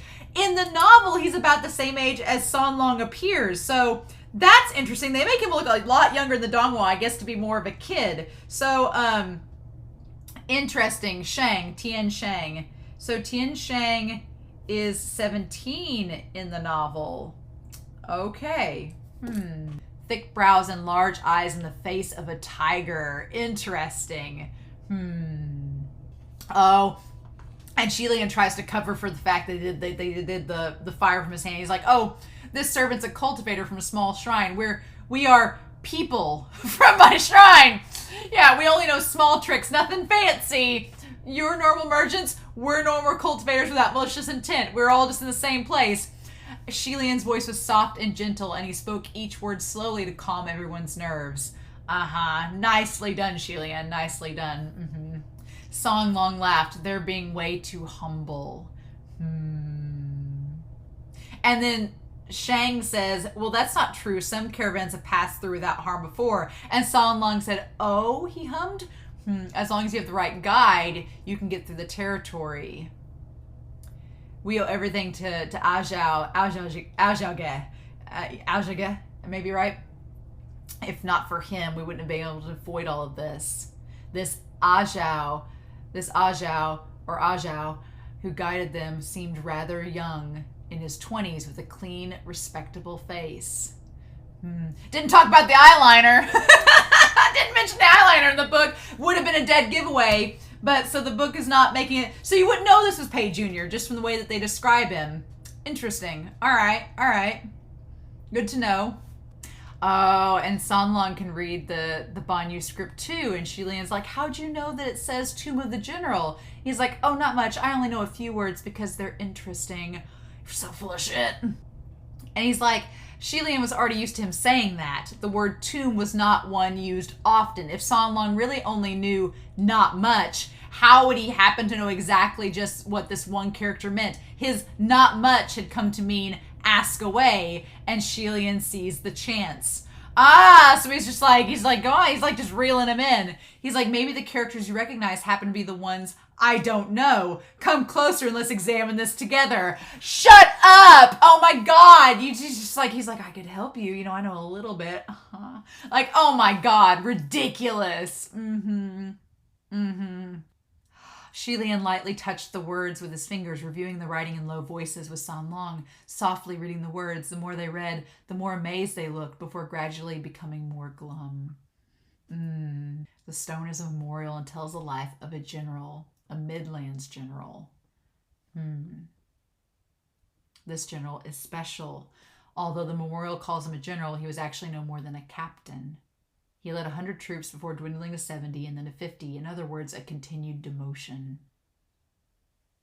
The feeling of being demoted to the point of nothing was quite familiar to Xie Lian, and he could feel eyes on him. He pretended not to notice and continued to sigh for... Oh, he continued not to notice. Oh, that's so sad. Like, he knows that everybody is connecting him with this general, and they're the same person, we find out later, but he's like, well, this is nothing new to me, so he can relate. That's so sad. It's so sad knowing that he knows that they're all looking at him and they're all connecting. He can know what they're thinking. That's so sad. Oh, and Shang didn't understand. He's like, what kind of officials get demoted lower and lower in rank? As long as he didn't make any major mistakes, there should only be delays in promotion, not demotion. How much of a failure do you have to be? Oh, and he says Xie Lian rolled his right hand into a fist and raised it to his lips, and he faintly cleared his throat and replied in a stern voice, young man, receiving continuous demotions is not as rare as you think. He's like, you young whippersnapper, don't make fun of me. Oh.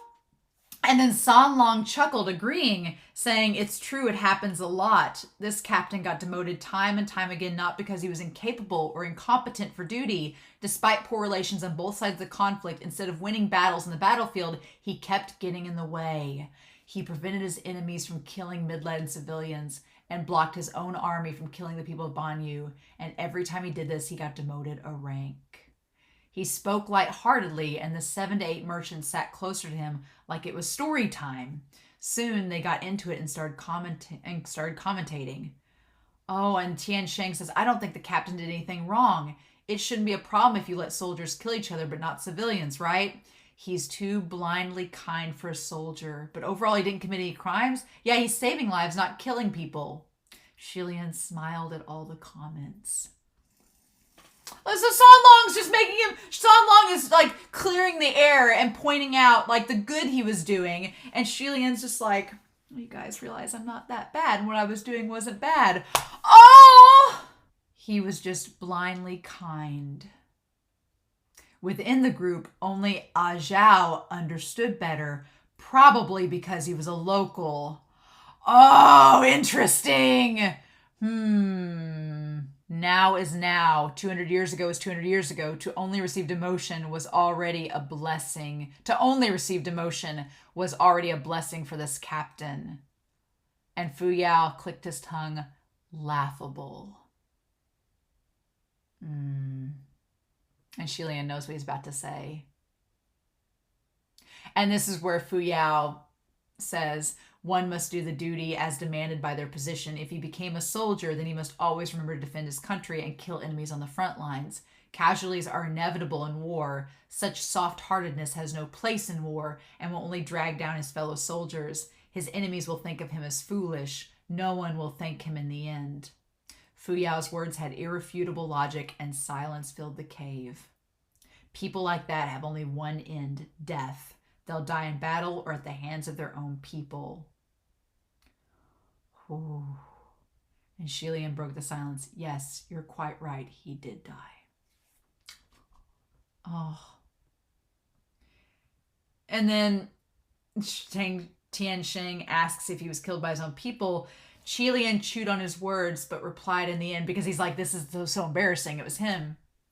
Here it says, there was once a battle when both sides clashed, and as they fought, this man's bootlaces came loose and he stepped on them. He tripped and then was trampled to death. And they all laughed. And San Long, is that so funny? Oh my God, yes. He's like, it's rather tragic. Let's be more sympathetic and not laugh, right? We're in this tomb. Let's give him some face. Xie Lian's like, don't laugh at me. Oh my God. And Tian Sheng's like, I didn't mean anything malicious by laughing, but his death is just... And there was nothing Xie Lian could do. Reading the epitaph at this point, even he wanted to laugh, so he didn't comment and continued to translate. He's like, yeah, it's pretty bad. Oh my God. In any case, even though the captain didn't have a good reputation in the army, the border civilians were grateful for his efforts and called him general and built this simple stone tomb for him and erected a stone slate to remember him by.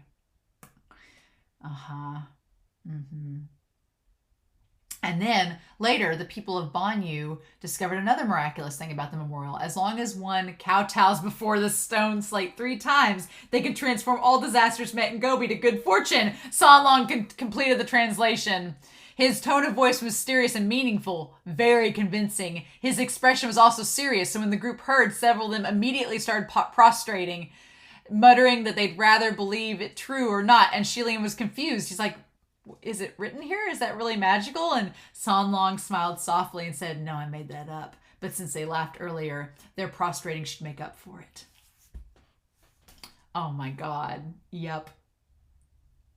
It's like, why are you so mischievous? And San Long stuck out his tongue like, oh my gosh, great. And that's when they noticed the snakes.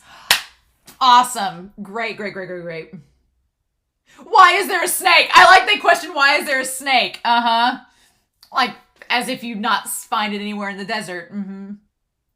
Isn't it normal? He's like, isn't it normal to have snakes in the desert? Ooh.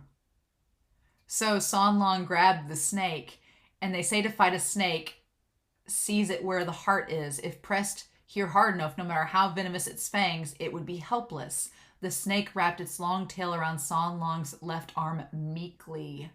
It had translucent skin. Ew, it's translucent. You can see through it? What? And the tail the color of flesh.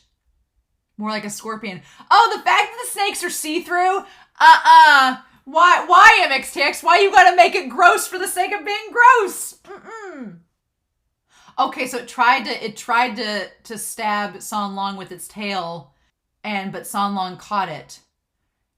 On the end of the tail, it grew a long, flesh-red needle. Ugh. I'm glad you weren't pricked. It looks like a scorpion snake. And then the Fanyang and Fuyao are like, scorpion snake? He's like, yes. It's a rare poisonous venom found only in Ban Yue, scarce in numbers. I've never seen them before, but I've heard of them. The body of a snake, the tail of a scorpion. If it's bitten or pricked, okay. It's the strength of both combined. He watched San Long twisting the snake, pulling and squeezing at it as if it were a towel, stopping short of tying it into a bow, and Xie Lian is speechless. Oh my God. He's like, stop, San Long, stop playing with the poor thing. It's dangerous. And he says, don't worry, Gege, it's nothing. The scorpion snake is the symbol of the Ban Yue ghost. Gotta take care of this. Gotta take this rare chance to examine it. He's like, how do you know that? Xie Lian, like, I didn't even know that. Okay. San Long says it was because the Gyoshi could control these scorpion snakes that the people believed in her powers and worshipped her. Hearing the word control brought alarm to Xie Lian. When it came to controlling anything, whatever it may be, it usually came in mass numbers. Oh, so Xie Lian instantly realized, he's like, if there's one here and somebody can control it, that means there's probably a bunch of them. Oh, interesting. And then 7 or 8 came, okay, soundlessly through the cave. Okay, that's kind of creepy because when I think of snakes, like in the desert, I think of like a rattlesnake. In the US, we have rattlesnakes in the desert. And the thing about rattlesnakes is that they have a rattler on their tail. And they want you to go away. It's a warning. So they'll rattle their tail to like tell you that they're there, being like, I'm about to attack you. You need to back off. But the fact that these snakes just soundlessly appear without any hissing or anything, not even a hiss from their tongues, that's creepy. Okay, yeah, the snakes are soundless. That's curious. And so they all get out. Yeah. Oh, as they ran out of the cave, someone spoke up. That stone memorial's too scary. How come after we kowtowed 3 times, we still ran into stuff like that? Xie Lian was thankful they didn't know the last words were fabricated by San Long, but then he heard someone say, yeah, it's pretty much the same effect as worshipping that scrap immortal. The more you pray, the more unlucky you become. Oh my God. So it's just like when he was the god of misfortune. Oh, what? Oh my gosh. We're going to talk about this. We're going to talk about this. Oh my God. Okay. Yep. In a place where barely any sticks could hit him, he still would get shot by an arrow. Xie Lian was speechless. Oh. And so, yeah, Zhao, when the uncle gets stabbed by the snake, Zhao immediately wraps the wound. We know it's Pei Jr., so he knows what's up. He wraps the wound, and Nanfang gets out the medicine bottle with the pill. He's like, and then Zhao says to get bitten by a scorpion snake means death within 4 hours. And Shang's like, what do we do? And apparently Shang was the leader of the caravan. Okay. And so the pill wasn't an antidote. It was for temporary longevity. It can give him 24 hours. Okay. Yep. Is there no saving him? And so San Long walked over slowly. There is a way. If there's a way, why didn't you say so? Gave me a fright. And Zhao was silent, shaking his head. And then San Long says it's not easy for him to say. How could he possibly tell you that the bitten could only be saved at the cost of everyone else's lives? And he's like, do you know the story behind the scorpion snake? All right, in the legends, hundreds of years ago, there was a king who, hunting, inadvertently caught 2 spirits born from 2 venomous creatures, a snake and a scorpion. Okay. Oh, God. He says that they caught 2 spirits born from 2 venomous creatures, a snake and a scorpion. And the king considered their nature and believed they would cause evil sooner or later, and he planned to execute them. And they begged for their lives to be spared, but the king was cruel, and he forced them to mate at one of his festivities before a drunken audience, and after the festivities, they were still executed. Oh, and the queen was sympathetic and pitied the 2 creatures, and in order not to go against the will of the king, she could only cover their corpses with a fern leaf. And then they became vengeful spirits and cursed the descendants born from their mating to forever remain in the kingdom of Ban Yue to destroy its people. Ugh. But thanks to the kindness of the queen, the fern leaf used to cover them became the antidote for their venom. The plant is called Shan Yu, and it grows within the borders of Ban Yue. Okay. I like that the merchants are like, is this legend true? Little buddy, this concerns life and death. Don't joke around with us. Little buddy, calling Huachong little buddy. That's great. Ajiaoge is what the red-clad Gege said is true. And Ajiao says, whether the legend is true, I don't know. But the Shanyu plant does grow within the walls of Banyu, and it is indeed an antidote for the snake-scorpion venom. And Shanyu means the benevolent moon. Oh, I like that Zhao's like, yeah, I know it's true, but also we've been kind of feeding humans to it to keep it growing, so, yeah, so Sean, okay, so yeah, Pei Jr.'s like, well, yeah, it's true, but, don't want to reveal all the sketchy stuff we've been doing to keep it true. Interesting. All right, nice. And so this is where Xie Lian tries to connect to the heavenly realm, and it doesn't work because Zhao's blocking the connection, right? And yep. And Xie Lian's like, I didn't use up all my powers, didn't I? I calculated this morning and there was still a little bit left. He's like, can either of you try? I'm blocked. And neither of them can either. It might be because we're too close to the kingdom of Banyu, so the communication array was blocked. And that's when, okay, the wine red scorpion snake was climbing up his spine and curling near the neck, opening its mouth. But the fangs were not aiming at Tian Sheng's neck, but at San Long's arm next to it. Oh, so the snake was aiming at San Long. Oh, interesting. Xie Lian's hand shot out to keep it from attacking. Oh, and snatched the snake at the heart. Okay. Given his strength, Xie Lian could crush the snake's heart if he wanted to, rupture his innards, and spill its insides. But not knowing whether the snake's flesh was also poisonous, he didn't dare to press harder. Okay, so it wasn't just that Xie Lian was being kind to the snake, it was that he didn't know if the snake's skin would poison him too. Okay. Making it difficult to catch. Its snake was slippery and artful. Xie Lian squeezed, but only felt something soft and cold slither between his fingers, and in the next moment a sharp needle flared from the back of his hand. Oh, okay. Chapter 22. The Scorpion Tail. Okay. But Xie Lian, even despite being stung, his face didn't change. He tossed it to the ground indifferently. Ooh. So he's like, San Long. Before he finished his words, he looked to see it was San Long who caught a hold of him.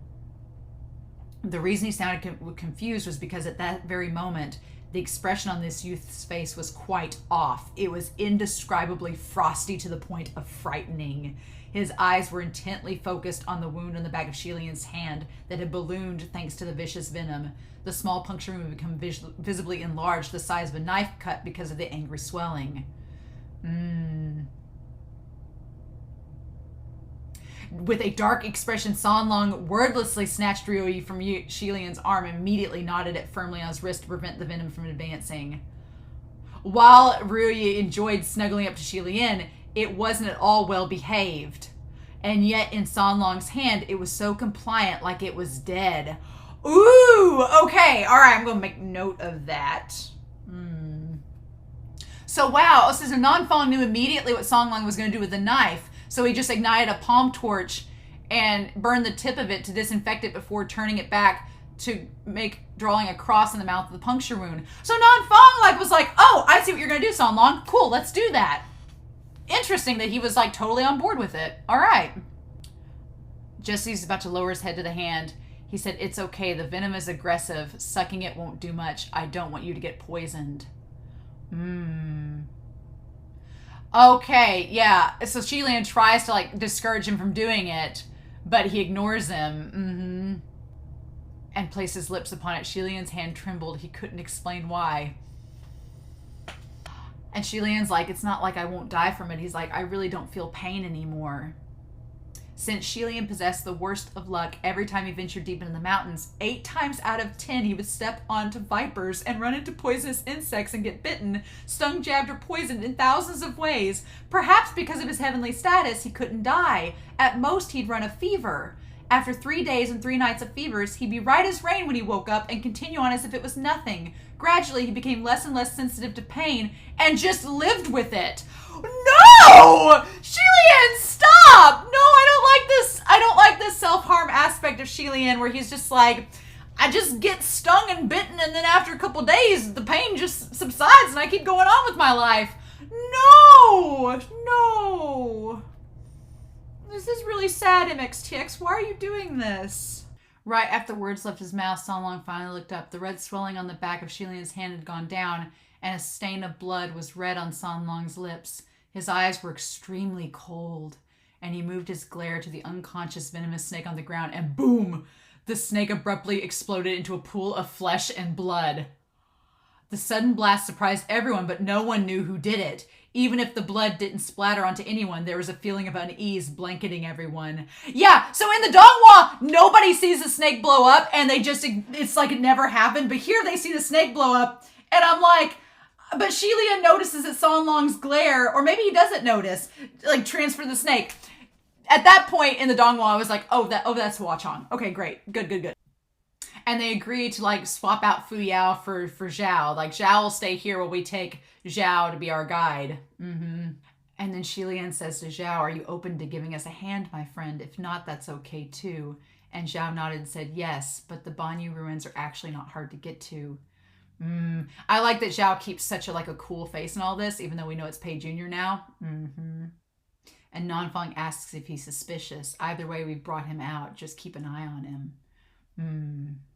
Oh, so in the past, it was usually San Long who would talk to him first, but since the incident earlier, the boy hadn't looked approachable, walking stoically and silent. Xie Lian couldn't figure out what was going on, and he didn't know how to talk to him, so he kept on walking as well. Yeah, okay, we're going to talk about that. So it's not that big. So the Ban Yue fortress is smaller than a capital. And he says a desert's only as big as the oasis it's built upon. At its peak, the population was about 10,000. It's a pretty lively small fortress. It's actually pretty lively in a small fortress like this. Oh, so it's only 10,000 people? That's not very big at all. Like you think it's going to be a lot bigger than that, but it's really, that's interesting that it's not as big as that. That's, interesting. It would only take a few days to siege a country of this size. And then Xie Lian's like, no, not necessarily. Even though the population wasn't more than 10,000, they kept the number of soldiers at an average of 4,000. And there were more males than females. Aside from the sick and old and the farmers, most men joined the army. Most soldiers were only over 9 feet tall, and each more violent than the next. With a mace in hand, they would keep fighting, even with swords through their chests. They're very hard to fight. Over 9 feet tall? What? Interesting. And then Zhao is like, this young master seems to know a lot. And Xie Lian's like, oh God, don't question how I know these things from hundreds of years ago. Crap. Pei Jr., you are sly. Because he was around at that time. The Sinner's Pit. Ooh. And it says building wasn't quite the right word to describe it, because it was a giant enclosure formed by 4 massive mud-colored walls without neither doors nor roofs. Each wall was over 100 feet, and on the very top there was a pole with something tattered attached, flying in the wind. It was a chilling image. The Sinner's Pit. And then Song Long speaks up, and that's when Xie Lian's like, oh good, he's better. I like that. So Song Long talks about them throwing people into the pit, and Nanfang swore, that's no fucking jail, that's torture, how cruel. These people are Ban Yue, either sick in the head or savage psychos. And Xie Lian's like, not all of them, some were quite endearing. Talking about Ban Yue. Oh, look at that pole in the pit. Is there a person hanging from it? Oh, it was difficult to see what exactly was hung on the pole, but going closer and scrutinizing the shape, it became obvious it was a scrawny little person in black, their clothes unkempt, dangling in the wind like a rag doll. It is a person, Song Long confirmed. When Zhao saw the hanging person, his face paled. This was such a chilling and peculiar display that even a calm individual like him couldn't bear the sight of it. But no, there's more to it than that. He knows it's Ban Yue. Oh my gosh. Oh, the foreshadowing. MXTX, the foreshadowing. Oh my gosh. Oh, I love it. And then someone's here. Oh, I freaking love it. Yes. Yes. So this is interesting. So they find the woman in white and the woman in black, which we know that is the one is the Windmaster. And she's talking about, like, do I have to go dig them out and kill them one by one? So it's like, oh God, this goddess is talking about killing people. And the lady in black says you can call your friends to help kill them.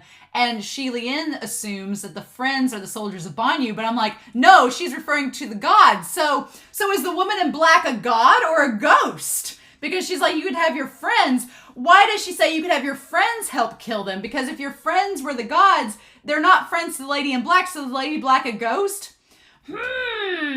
Interesting. And she says, I don't like calling other people. I like calling you. Aren't you glad? There's nothing agreeable about being called out by the likes of you for something like this. So is the lady in black a ghost? Is she the ghost of the Blackwater? Is the ghost of Blackwater a woman instead of a man? And this is just like Xie Lian and Song Long, where they're like, Xie Lian, one of the four tails, is friends with one of the 4 calamities. I don't know if the Windmaster is one of the 4 tails. I don't know. But is she like one of the friends of one of the calamities? Because like I said in the Donghua, the woman in white seems like the female form of Xie Lian, and the woman in black seems like the female form of Song Long. So I don't know. Interesting. I don't want to know either, so don't spoil me. Okay. And I like that they call her the ghost of Ban Yue. The Yoshi of Ban Yue arched her brows and sped away.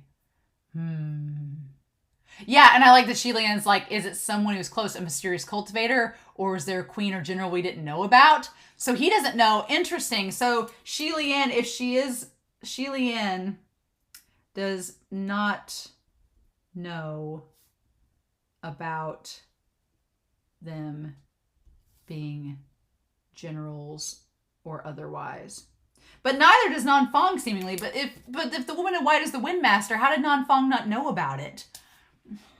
Interesting. There was no helping his bad luck. Oh, okay. So she was about to bring out Xie Lian and Song Long, but then the house that Nanfang and Zhao hid in were collapsed. Okay. All right. And as a distraction. Okay. So they're looking throughout the oasis, and they're looking, the oasis, the palace that they said was like the last sign of the oasis because there's mud instead of sand there.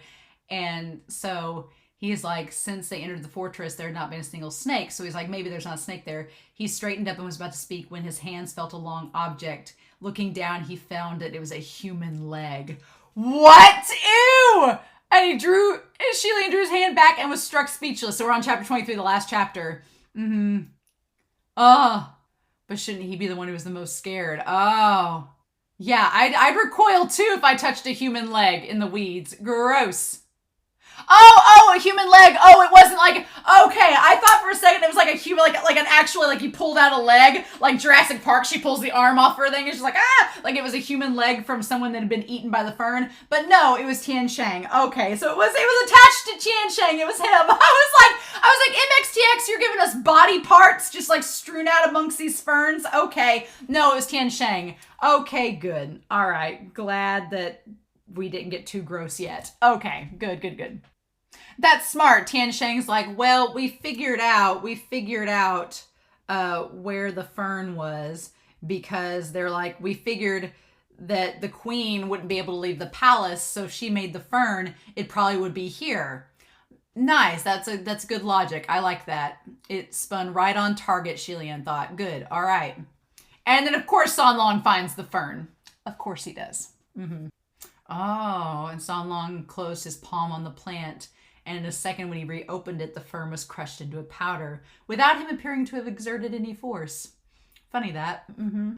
And he says, thanks, San Long. San Long didn't respond, however, and after applying the powder, he let go of Xie Lian's hand. Xie Lian couldn't help but think his attitude and this weird atmosphere between the two of them was really peculiar, but he didn't know how to ask without sounding weird. This wasn't something anyone else would have noticed either, and they couldn't possibly understand. So yeah, it's like, Xie Lian's like, why are you weird about touching me? So, but he's like, I can't ask that without it sounding weird. So he doesn't. But he knows that there's some tension there. Okay.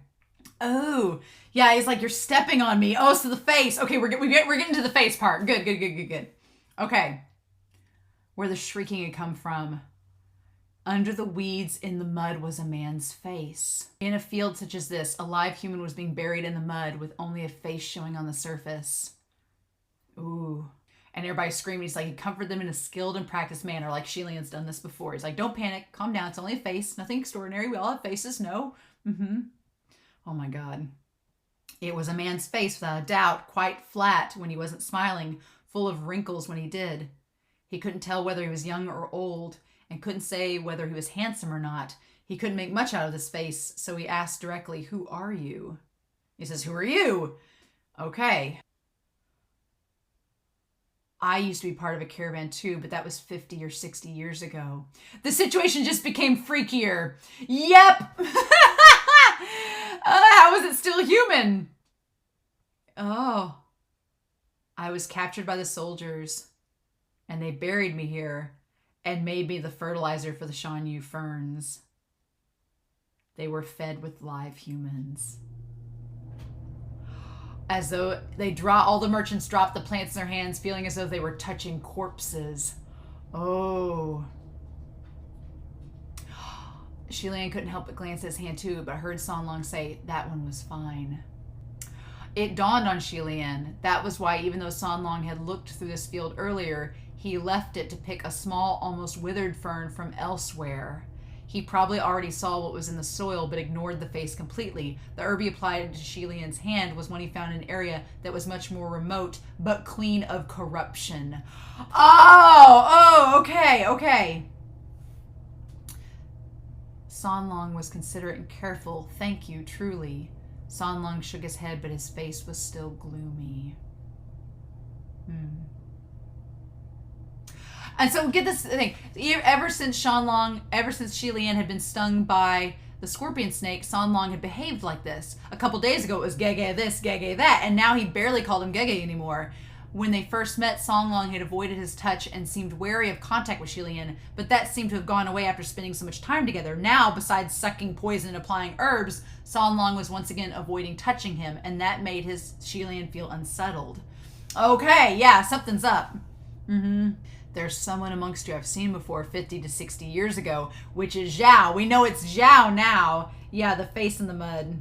The face in the mud. We assume it's Zhao. Yeah. Whoever that person was, they were not human. And Xie Lian can't pinpoint who it is. And that's when the face is like, come closer, I'll tell you who it is. Ooh, he'll kill all of you. Okay, all right, man, and that's where we're gonna end it. We are gonna end it with him Wow, we're going to end this with him suggesting that somebody's there to kill them. Wow. Okay. All right. So, God, that took over 2.5 hours to read. That's the longest I've read on this video. Okay. Cool. So, yeah, I'm going to go and read the manhwa, and then we're going to come back and talk about this. Wow. So, so that was a very long read. That's probably the longest I've spent reading a passage from this has been this section. But surprisingly, I mean, there was, I think, 78 pages to get through. There was a lot more than I thought. I was like, okay. And so I do have lots of notes that I want to go through with this. I don't think I'm going to bring Whiteboard Kun out because a lot of these were just notes that were extensions of the Donghua and elaborating on things that the Donghua like kind of altered or changed. And I was like, okay, cool. It is good to get Xie Lian's inside Xie Lian's head, especially for this note. I do want to note before we go any further that in the Discord on Patreon, which for $1 you can join, but that's my shameless plug for this video. But on the Discord, we were talking about on Patreon about somebody put out like a character quiz to see what character you were. And I only bring this up because this one character shows up in this section of chapters.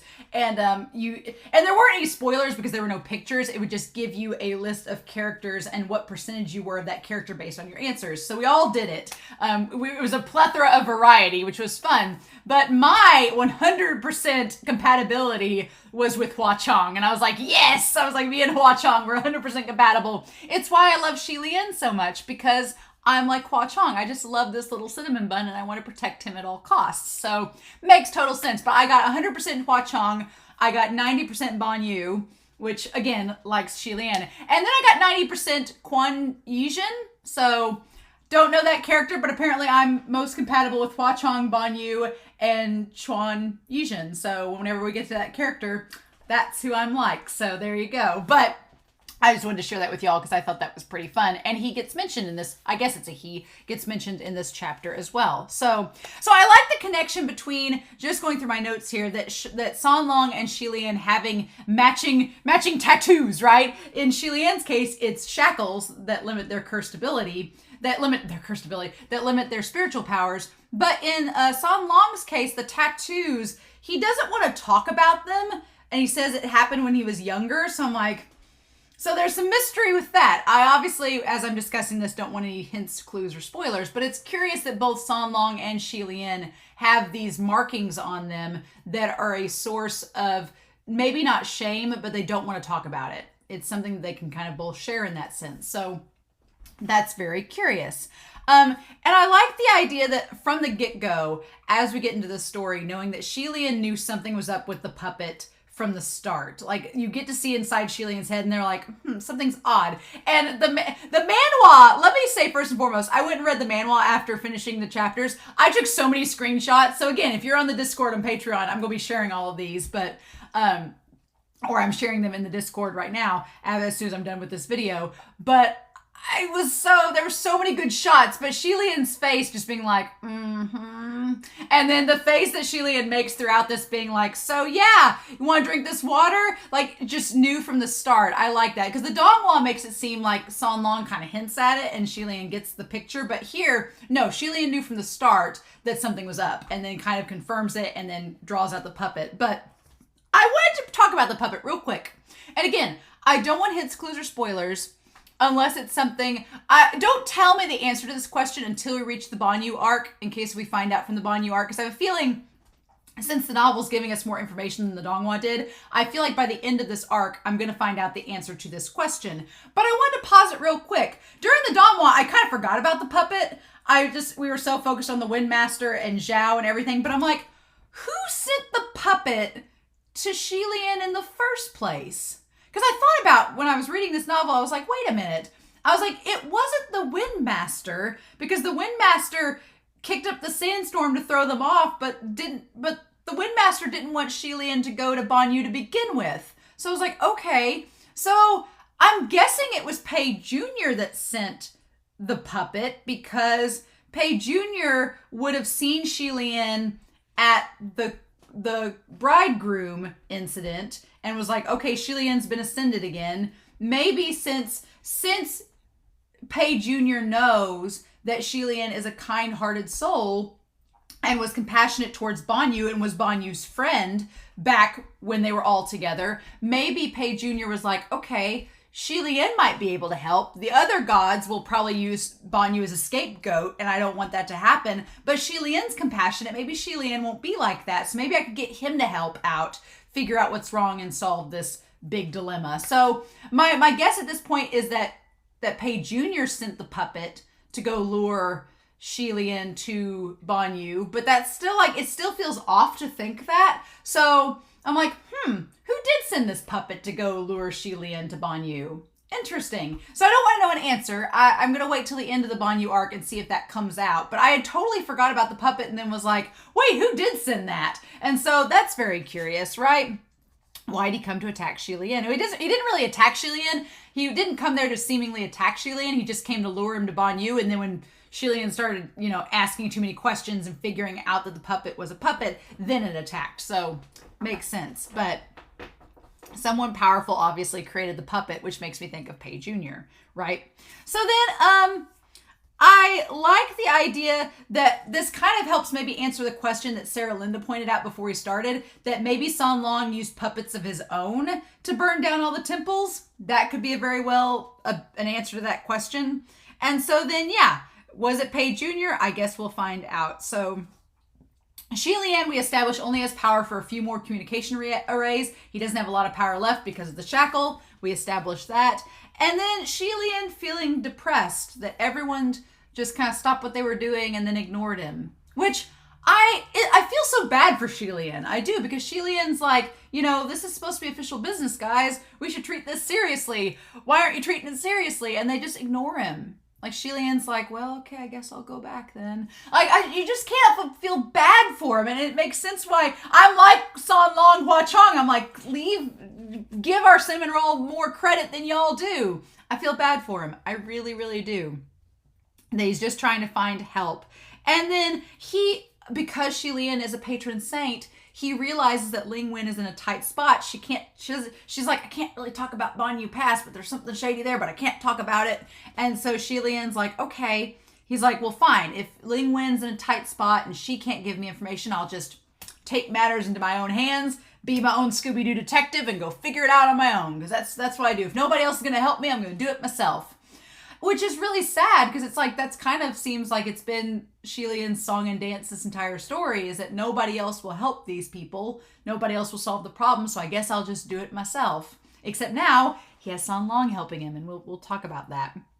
But God, Fu Yao and Nan Feng showing up. For the record, I could do a montage of every time in the manhua when Fu Yao shows up, the eye rolls. Oh my God, that artist Star Ember loves to draw Fu Yao's eye rolls. They happen so many times in these chapters. It's absolutely wonderful. I love it so much. But they have such parental energy around Xie Lian. And I want to make note, the novel said that Nan Feng had dad energy. That Xie Lian was like, what are you, my dad? So I'm like, does that make Fu Yao the mom? I know a lot of you said that you ship Nan Feng and Fu Yao. I'm kind of in the same bandwagon so far. I kind of ship them too. And I'm like, oh, is Fu Yao the mom and Nan Feng the dad? Because I kind of would love that. But I just love that they are just watching out for Xie Lian. Even though Xie Lian's like, oh, did you guys get sent to watch out for me because the Heavenly Realm doesn't trust me? Cool, you guys volunteered. Cool. Even though they seem like they are begrudgingly there because they have to be, they are immediately protective of Xie Lian. And they're like, who's this guy? I love that Nan Feng's like, who's he? Why is he here? What have you been doing? Don't let strangers into your house. And Xie Lian's like, he's not a stranger. It's great. And I love this whole time, San Long is totally amused. He's just like, what's going on? Like, he's that, like, boyfriend that... that Xie Lian's parents, Fu Yao and Nan Feng, are like, you should be careful about him. It's really great.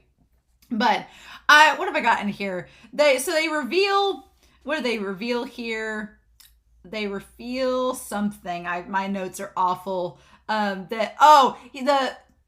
He reveals something and then he used Ryu to tie things up. Oh, to keep them from destroying the temple. Okay, yeah, so to keep them from destroying the temple. Yeah, so the Nan Feng and Fu Yao are just like tearing up everything, and Xie Lian's like, please quit destroying my temple, this shrine. I've worked really hard. I need donations. Please stop that. And then he used Ryu to tie things up, which is great. And so Xie Lian, I love that we get the Xie Lian, the odd speech before we even go into the desert. I do like that a lot more than the Donghua. Because in the Donghua, it didn't feel unnatural. It was fine. But I like it from the start here, like even before they leave, where Xie Lian's like, hey, you know, odd doesn't mean dangerous. I'm really odd, but you guys don't think I'm dangerous, right? And they're both like, yeah. And even Fu Yao rolls his eyes at that, which is really, really funny. But I feel so bad again when Xie Lian's like, come on, guys. It's like, what would San Long want from me? I don't have anything valuable to offer. And I'm like, these chapters establish that San Long like worships the ground that Xie Lian walks on. Like he is so reverent of Xie Lian and thinks so highly of Xie Lian. And for Xie Lian to be so like down on himself, it's like, and Nanfang and Fu Yao don't argue with him. I'm like, they both are like, oh yeah, you're right. I'm like, and so I think it's great because San Long's like, he's like, well, what would he want from me? And I'm like, your body, your love, you know, it's kind of like, you know, San Long does want things from you, but Xie Lian just doesn't see it yet. And so when San Long says that Fu Yao and Nanfang look familiar, I wondered if it was because of Mu Qing and Feng Xin that maybe San Long was like poking fun, being like, oh, you guys look familiar. You seem like your bosses, like one of those things, because San Long knows Mu Qing and Feng Xin from when he didn't battle them with the other 33 gods. So I wondered if that was like a little nod to that for us, the audience, to be like, oh, it's because he's Hua Chong. So far the novel's done a pretty good job of keeping it not obvious that San Long is Hua Chong until we get to the snake. And then when we get to the snake, it's like, no, it's him. It's definitely him. So we established about the ghost of Ban Yue, the Goshi as they call it, the Goshi of Ban Yue, that Xie Lian is convinced is the white specter that we find out is the Wind Master later. I forgot about Feng Xin. For a second I was like, Feng Xin? And I forgot all about that storyline. I completely forgot about it. I was like, what the heck? And then it comes out later about Feng Xin, but the warriors that followed from Ban Yue that followed Goshi. So we get that. I will never get tired of Xie Lian when they make the door and they open it up to do like the distance covering spell. And he's like, by the heaven official's blessings, no paths are bound. I'm like, it's such a cute little, it's like a little nod to the title of the story. It's really cute. I like it a lot. And then they go into the desert. And in the first part here, before we get to the sandstorm, there's not really any photos. There's no pictures that are new in the English text. Once we get to part 8, which covers the rest of chapters, I think 20 through 23, we do get a couple chapters. So we get a couple pictures. One, we get the sword breaking, which is really cute. We'll talk about that in a minute. That part's really cute. I liked that. And then the other picture that they give us in this section, they give us the snakes showing up. The terrifying snakes. We'll talk about them. They're much creepier in the book, which is fun. And then they bless us. They bless us with this wonderful picture of San Long sucking that venom out of his hand. I'm like, yes, please. That was great. I loved it. I was like, And then that's pretty much all we get from this section before we get to the next part. That was all that was in the English translation, picture-wise, and I'll keep showing y'all Manhua pictures as we go. But San Long being romantic with Xie Lian under the stars, it's just like the Donghua, and I love it, where he's like, look, there's the little dipper and like all of this. They're talking about the stars, and Xie Lian being protective of his good boy San Long, where he's like, he's such a good boy. And I'm like, no, he's not. He's told you that he's not, but he's told you without telling you. He was like, no, San Long was alive. He wasn't a good person. It's like, but yeah, Xie Lian's just like, he's such a good boy. And I'm like, nope. But that's good that you think that, Xie Lian, but no. I do think it's funny that Xie Lian chuckles at San Long struggling in the desert when he has like his robes pulled over his head and he's like all hot and grumpy, and San Long is offered Xie Lian's hat, but he turns it down. He's like, no. And the Manhua is so cute, like how they show him like putting the hat on, and he's like, no, Gege, you take it back. And I just love the whole time throughout all these chapters, Nanfang and Fu Yao are like the third wheels, and they're like, really? Really? They have to follow along and watch this PDA, and it's kind of hilarious that they have to deal with it. So Xie Lian is not worried about if San Long is Hua Chong. At this point, Xie Lian's not even worried. He's like, I don't find any animosity towards Hua Chong. If he's a devastation rank ghost, it's fine, or supreme or whatever. It's cool. But at this point, he's kind of given up on testing him anymore. He's like, I tested him. It didn't work. Either he's human or he's a supreme ghost. But he's like, if he's a supreme ghost, he hasn't tried to harm us or do anything bad. So I don't feel like he's evil or a problem. But Nanfang and Fu Yao, I love the panel where they're like, we're going to test him. And the Manhua makes it look like just the most ridiculous thing. I'm like, oh my God, you guys. It's wonderful. But Fu Yao and Nanfang, they are not done testing him. And so it's interesting when we're in the inn and they're sitting there. Of course, there's that whole indirect kiss thing between San Long and Xie Lian, which is great. But I want to make note, Fu Yao does not seem like he's a good liar. Fu Yao really struggles with that whole water pouch where he's like, no, just drink the water. It's fine. Just drink it. And he's like, it's not poison. And it takes them making Xie Lian to tell him it's not technically poison before he drinks it. But Fu Yao is not a good liar, for the record. Not very good at it. But Nanfang kind of is. He's just like, here's a sword for your protection, just in case you need it. And maybe is a bad liar, but to me, it came across that Nanfang was much more trustworthy in that moment than Fu Yao seemed, even though the sword was... We'll talk about the sword. So Hong Jing is the sword. And I remember people were trying to spoil me back during the Donghua. They were like, well, here's the stuff about the sword. I'm like, let me read the novel and find out for myself. And so I'm glad that I didn't listen to those comments that were trying to spoil me, because I'm like, no, this was much cooler getting the reveal in the novel that it's called the Red Mirror. But what I thought was most interesting from this whole situation is how embarrassed and regretful Xie Lian is. Xie Lian talks about how the Red Mirror sword, he took it from the Heavenly Emperor. It was one of his items. He took it from the leader of the Heavenly Realm. And it's not really even a sword you fight with. It's mainly to identify people and reveal ghosts. And so he took the sword from the Heavenly Emperor, and it's established that after his first demotion, after his first ascension went awry and he was reduced back to being technically immortal with the curse shackles, and Feng Xin was still following him, that they got into hard times and couldn't afford food. So he had to pawn it off. He had to pawn off the Heavenly Emperor's sword along with other magical items for them to get food to live. Like, that's how bad it got. And at that point, Feng Xin was still with him, but later Xie Lian knows somehow that when Feng Xin left him, he went back and got the sword to take it back, because he thought that sword was too important to be left pawned off, and he went back to get the sword and reclaim it. And Xie Lian forced himself to forget about that and about the other items that were pawned off because he had too many regrets about it.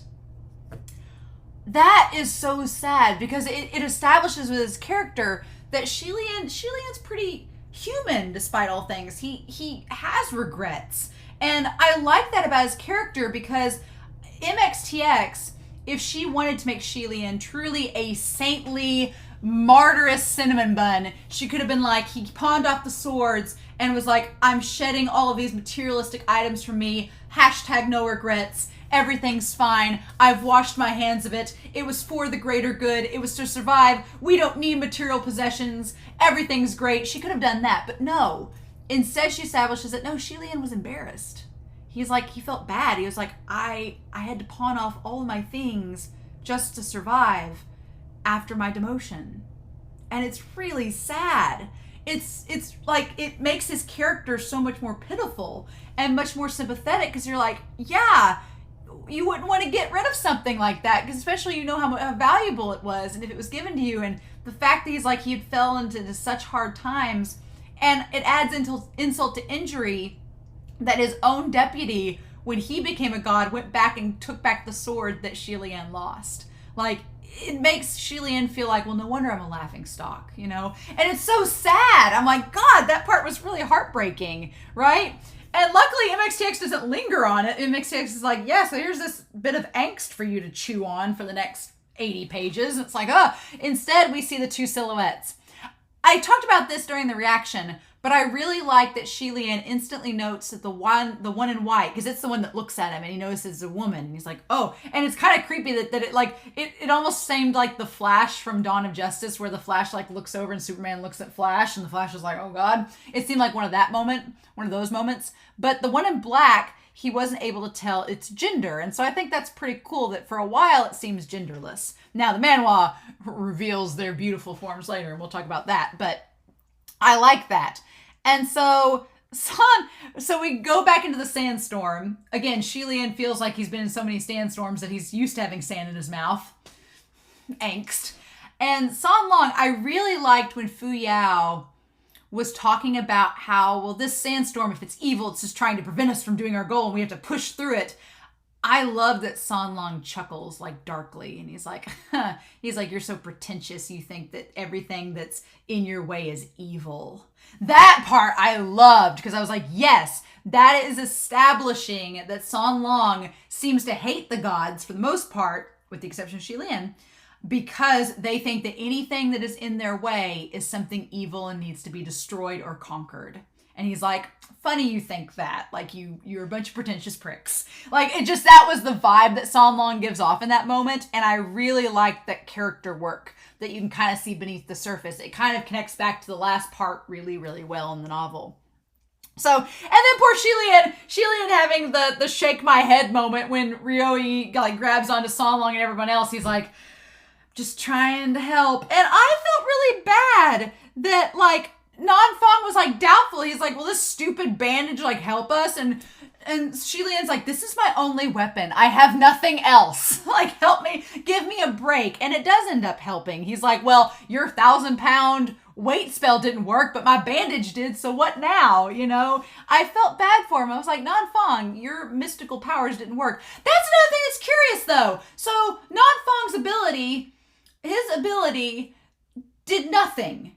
Which, granted, we established that they are far from their temples, so they don't have a lot of power right now, so it makes sense. But Ryuyi worked, so and Xie Lian doesn't have any spiritual powers right now, or not a lot. So again, I don't want answers, but my theory is that San Long gave him in a previous life, that bandage was San Long's, and he gave it to Xie Lian to have as a weapon because he had nothing else.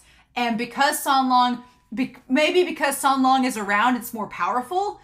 I mean, he used it without San Long around before, so I don't think it's necessary for San Long to be there for him to use it, because clearly Xie Lian has used it in the past.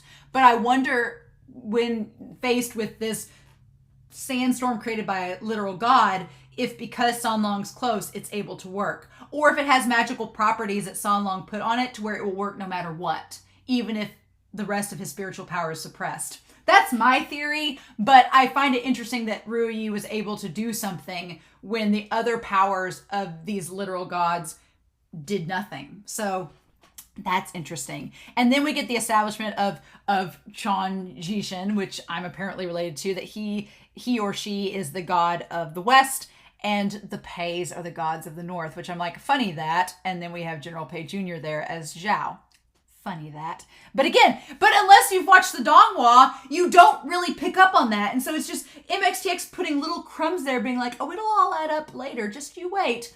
Mwah, it's genius. I love it. I love it so much. So Xie Lian is pretty sure that the white figure is a woman, like, suck it, Fu Yao, and gender stereotypes. Women can be tall, too. I'm like, I think it was established that Feng Xin wasn't good with women, but, well, Fu Yao works for Mu Qing, so I guess that doesn't align at all, but that's interesting. So, anyway, Feng Xin, I totally forgot about Feng Xin, and that's when San Long's like, even though they're called the dual masters of evil, they're really not connected, because Ban Yue was 100 years after Feng Xin. So, in this part of the novel, I realized we didn't really get anything with Feng Xin in this part. So are we going to come back to that? Don't answer that question for me, but I'm like, I feel like since we talked about Feng Xin, but got nothing about them answered or discussed, that I'm like, okay, maybe we're going to come back and talk about Feng Xin at a later point in the novel. Maybe maybe Xie Lian and San Long will have that conversation about them later on, because they had to do with Yong'an. So, and maybe in this Ban Yue arc we'll talk more about them as we go. I don't know. I realized reading this, I was like, oh yeah, we didn't actually in the Donghua discuss Feng Shen. We brought it up, and then once it was determined that they weren't connected, we kind of just dropped that plot line and went on. And I feel like that character is going to come back at some point and be relevant, but we just haven't gotten there yet. So that's interesting. And then the talk about the calamities. That part I loved. When San Long starts laughing about the calamities, saying that one's just there for a head count. So that adds up some things, okay? Because Xie Lian makes the comment like, well, sometimes people just exaggerate things or make things match up so that they can match up. So Xie Lian's like, yeah, there are 4 tails, but maybe they just made 4 calamities because it would be symmetrical having 4 and 4. And San Long's like, yeah, one of them's just there for a head count. They're not really that strong. I'm going to guess it's Qirong. I'm going to guess Qirong is the one that's there just for a head count because they're the only ones that's not supreme. Qirong's getting a lot of shade thrown at him this series. And I've had people in the comments be like, it's so divided. Everybody in the comments is either like, Romania, you're going to love Qirong, or Romania, I don't know if you're going to love Qirong, but they're kind of a trash king. I don't know. I personally love trash king characters because they're so much chaos and so much fun, even if they're the worst. But I'll reserve judgment. I don't know. All I will say is of all the characters right now that we've not been introduced to, Qirong is the one I'm most hyped about, but I'm trying to rein it in and not get too hyped because I don't want to get my expectations too high and then them not be met. So don't hype me up too much on Qirong, but I am pretty excited. And the fact that San Long's like, yeah, they're just there for a head count. I'm like, I feel like maybe that means we're going to meet Qirong sooner rather than later. I talked about this in the last part, whether we were going to meet the Blackwater first or Qirong. I think we're going to meet Qirong first now because they've talked about Qirong enough and they keep bringing him up. And so I feel like they're going to talk about Qirong next. Could be wrong, but that's where I'm thinking it's going. And so Xie Lian does not have a lot of power left. And so San Long is the one that points out the tablet. We established the characters were drawn by a child, which is a nice bit of foreshadowing to the fact that it could be Ban Yue that wrote the tablet. That's a nice little bit of foreshadowing there. And then Tian Shang being 17 in the novel. The Donghua making him a kid. I guess it makes sense because the Donghua visually wanted... Tian Shang is kind of like this innocent character and kind of has this representation of just genuine humanity. And so I could see why the Donghua wanted to make him a child.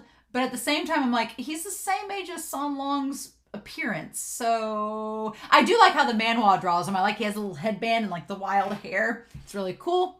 But yeah. And then Zhao shows up. Old Pei Jr.'s puppet. He shows up. In the novel, I'll make a comparison with the novel and the Manhua. In the novel, he's just described as having a slim face, has on these clothes. Nothing seems out of the ordinary. In the Donghua, it's like once you see the eyeliner, you're like, you're special. And in the Manhua, it's like, no, he's too hot to be ordinary. He's too hot to be ordinary. Nope, something's up. But I do like how they draw Pei Jr. in the Manhua. He looks really good. I like that a lot. I like how his character is depicted. It's really good. But yeah, my philosophy is no eyeliner, not suspicious. We'll see if that carries over the rest of this, but it's like, if you don't see eyeliner, they're not suspicious at all. Not in Heaven Official's Blessing. So, again, just pile on the angst with Xie Lian. Xie Lian talking about the general, which now, if you've watched the Donghua, you know that Xie Lian is General Hua. You know they're the same person. But in this, Xie Lian, he knows that everybody is connecting the general's demotion to himself. He's just kind of like, yep, it just seems like we're connected like that. Yep. But then, San Long, I like that he's just like, he convinces the guys to kowtow before the tablet because they were making fun of him. He's like, don't make fun of my god, Xie Lian here. So I do like that, but it's so sad. I was like, Xie Lian had just no breaks in this series. None whatsoever. The snakes. So I got a big note here that the snakes are soundless. I talked about this in the reaction, but the fact that the snakes are silent is terrifying. And the way that they're drawn in the manhwa is creepy, but the way they're described in the book is like just being translucent and looking like one of those old Game Boy colors that you could see like the insides of. Ugh. I don't like it. Don't like it at all. But again, as they're leaving the cave, so this gets brought up where Xie Lian hears them talking and they're like, oh, it could be like the scrap immortal. He just brings bad luck. Like the damn god of misfortune. So, y'all, I know you can't spoil me. I've sworn y'all to vows of silence. I know you're sitting there like with your fists in your mouth being like, Romania. But the fact that Xie Lian's first ascension was as this beautiful, godly prince, the prince who pleased the gods and was like this model of perfection. And then the next two ascensions are tied to bad luck and misfortune. The fudge. Why? Because this is the thing. Why did he ascend the second and third time? Because we established that the Heavenly Emperor has nothing to do with the process. You just ascend for reasons. And we've established that these reasons might not be always good. It could be that you slaughter a city and you get to ascend. So I'm so curious now. I can't tell you how curious I am. Like my curiosity is so piqued beyond belief to know, how did Xie Lian ascend the second time? Why was he a god of misfortune? Is it because he lost to the Heavenly Emperor and because he went to the Heavenly Realm looking for a fight? And then how is the scrap collecting immortal, the scrap collecting god, considered bad luck? Like, why did it carry over? And if it carried over, why did he ascend again? So, and bad luck is often associated with ghosts. So, the fudge! I'm like, ugh. I don't want answers yet. I know y'all know that. And I'm just beating a dead horse. But the connection between those two ascensions and the fact that we know nothing about them is amazing. And I can't wait to find out more. I'm just filing it away to the back of my brain, and we'll just touch base on it whenever more gets brought up. But I love that we're just getting little crumbs, little hints, little things that the MXTX is like, file it away for now. It's going to go back in 300 pages. And it's like, why? So Shang's uncle Zhang gets bit and stabbed by the scorpion tail. And Zhao, I like that it's Zhao that immediately runs in to wrap the wound. Zhao's like, got it taken care of. That should have been a red flag. But if you didn't know from the Donghua, it could have easily slipped over your mind. May not have noticed. And then I like that we tie in the whole fact that the king of Ban Yue made this snake and scorpion spirit like do it in front of a drunken party. Not surprising, but gross. And I like that the queen's kindness created the fern. Like something, it's interesting that something was created out of kindness to deal with a nasty situation. The thing that kind of complicates it is that the fern, in order to keep being fertilized, is fertilized with the bodies of dead human beings. So it's like, there's like that cruelty and kindness that, what did we talk about a few parts ago where it was like there's evil and kindness and evil. That's kind of like the example that you see here with the fern. The fern is kind of like a case in point about that it's kind that it heals this poison, but it was created from cruelty and it's kind of continued through cruelty. So interesting, right? I feel like MXTX is making a statement about that. So, and then San Long is the one that I think this is interesting because San Long, as soon as Xie Lian gets bit by the snake, he immediately grabs the bandage Ryoyi and starts wrapping it around him. And there's the note that says that just like the bandage went limp. Like you would think, again, this is why I think that San Long gave him the bandage in a previous life and Xie Lian has just forgotten about where it came from or has repressed that memory or whatever reason, is because the bandage, it's Xie Lian's weapon. So you would think that with anybody else but Xie Lian, it wouldn't obey it or do anything. So either San Long gave Xie Lian that bandage at some point, or he's so freaking powerful as Hua Chong that the bandage is like, can't do anything. I guess I'll just let you mess with me. Or the bandage understands that San Long is coming from a place of kindness and compassion, and so he's okay with him using it on Xie Lian. It's one of those three things. I'm pretty convinced. But then again, for the third time, Xie Lian comes at us with this angst where he's like, oh, it's okay. He's like, I've been around so long and walking the mortal realm that I've been bitten and stung a lot by poisonous things, and I'll just get sick for a couple days and then it's fine. I'll just, have a fever for 3 days and 3 nights and then I'm right as rain, ready to go. And he's been poisoned so many times that he's just become numb to the pain. And just, what did I put down? He's become numb to the pain and just lived with it. Oh my God. Like, he just lives with it. He's like, it's fine. I've been poisoned. I'll just be sick for a while. It's okay.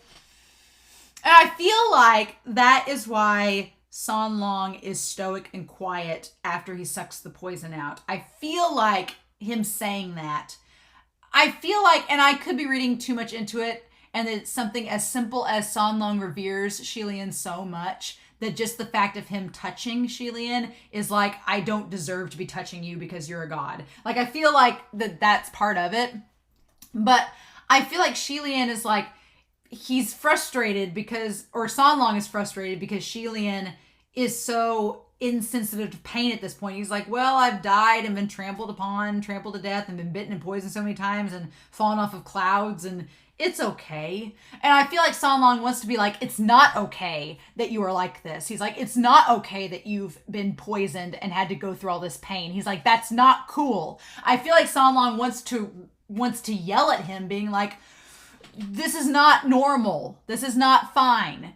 But because he reveres Xie Lian so much, he doesn't say anything. He's like, he just kind of like represses it because he doesn't want to tell Xie Lian how to think. Right? So it's like he's frustrated on Xie Lian's behalf, but he doesn't want Xie Lian to feel like he's being forced to think anything. So it's like, oh my God, it's great, but I get where San Long's coming from if that is the case. And so for a while he's kind of stoic there. But we get to Ban Yue. The fact that the Ban Yue soldiers are on average 9 feet tall is ridiculous, and it makes a lot more sense with Kamo now. It makes a lot more sense why he's such a monstrous looking man. Good to know. And then I like that Pei Jr. as Zhao is like, wow, Xie Lian, you know an awful lot about this. And Xie Lian's like, ah, shit, I'm giving myself away. But it's funny because Zhao knows who Xie Lian is. He's the one that's hiding who he is. So that's really clever that he's just like, And Xie Lian's like, oh, shit, I'm messing up. And so then Xie Lian notices somebody is hanging from the pole. Oh my God, that part. So we get the Sinner's Pit, and this is the part about the Donghua that was really kind of confusing, because the Donghua doesn't explain anything. It just shows you imagery, but you don't get any exposition or explanation really about it. I mean, I know that there is, but not like in the novel. Not like in the novel where you immediately get like some concrete stuff, like someone hanging from the center pit pole. That part was not really present in the Donghua until you got to the scene. Then you're like, what's going on? But here in the novel, they explain it so much better. And I'm like, oh, okay.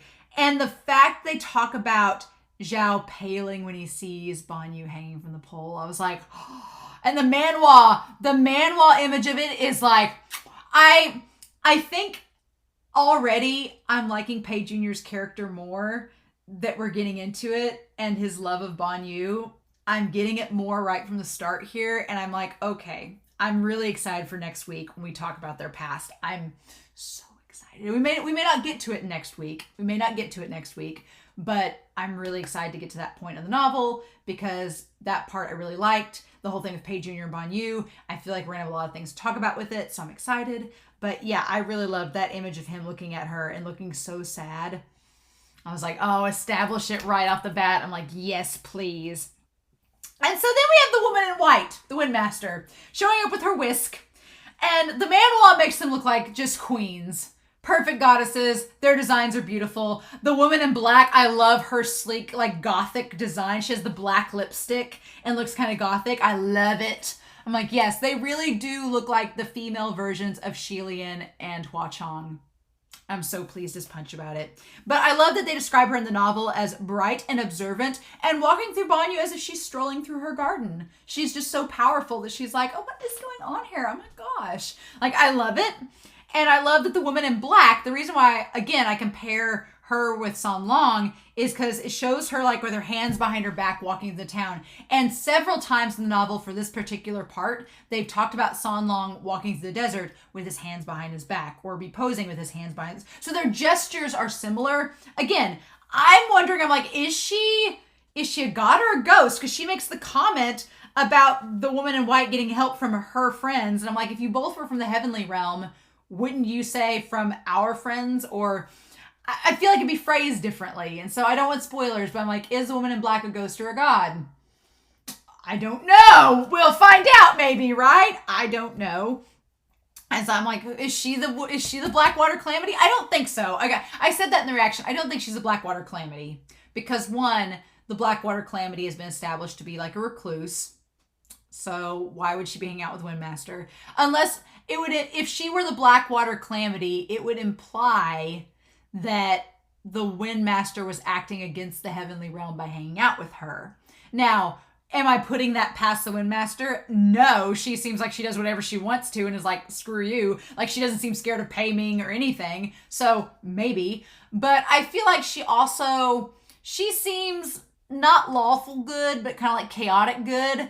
Like, I feel like she still wants to keep in line with the heavenly realm's rules. She's just maybe a little bit more lax with them or isn't intimidated by anybody. So I don't know. I think there's like a 5% chance the lady in black is the Blackwater.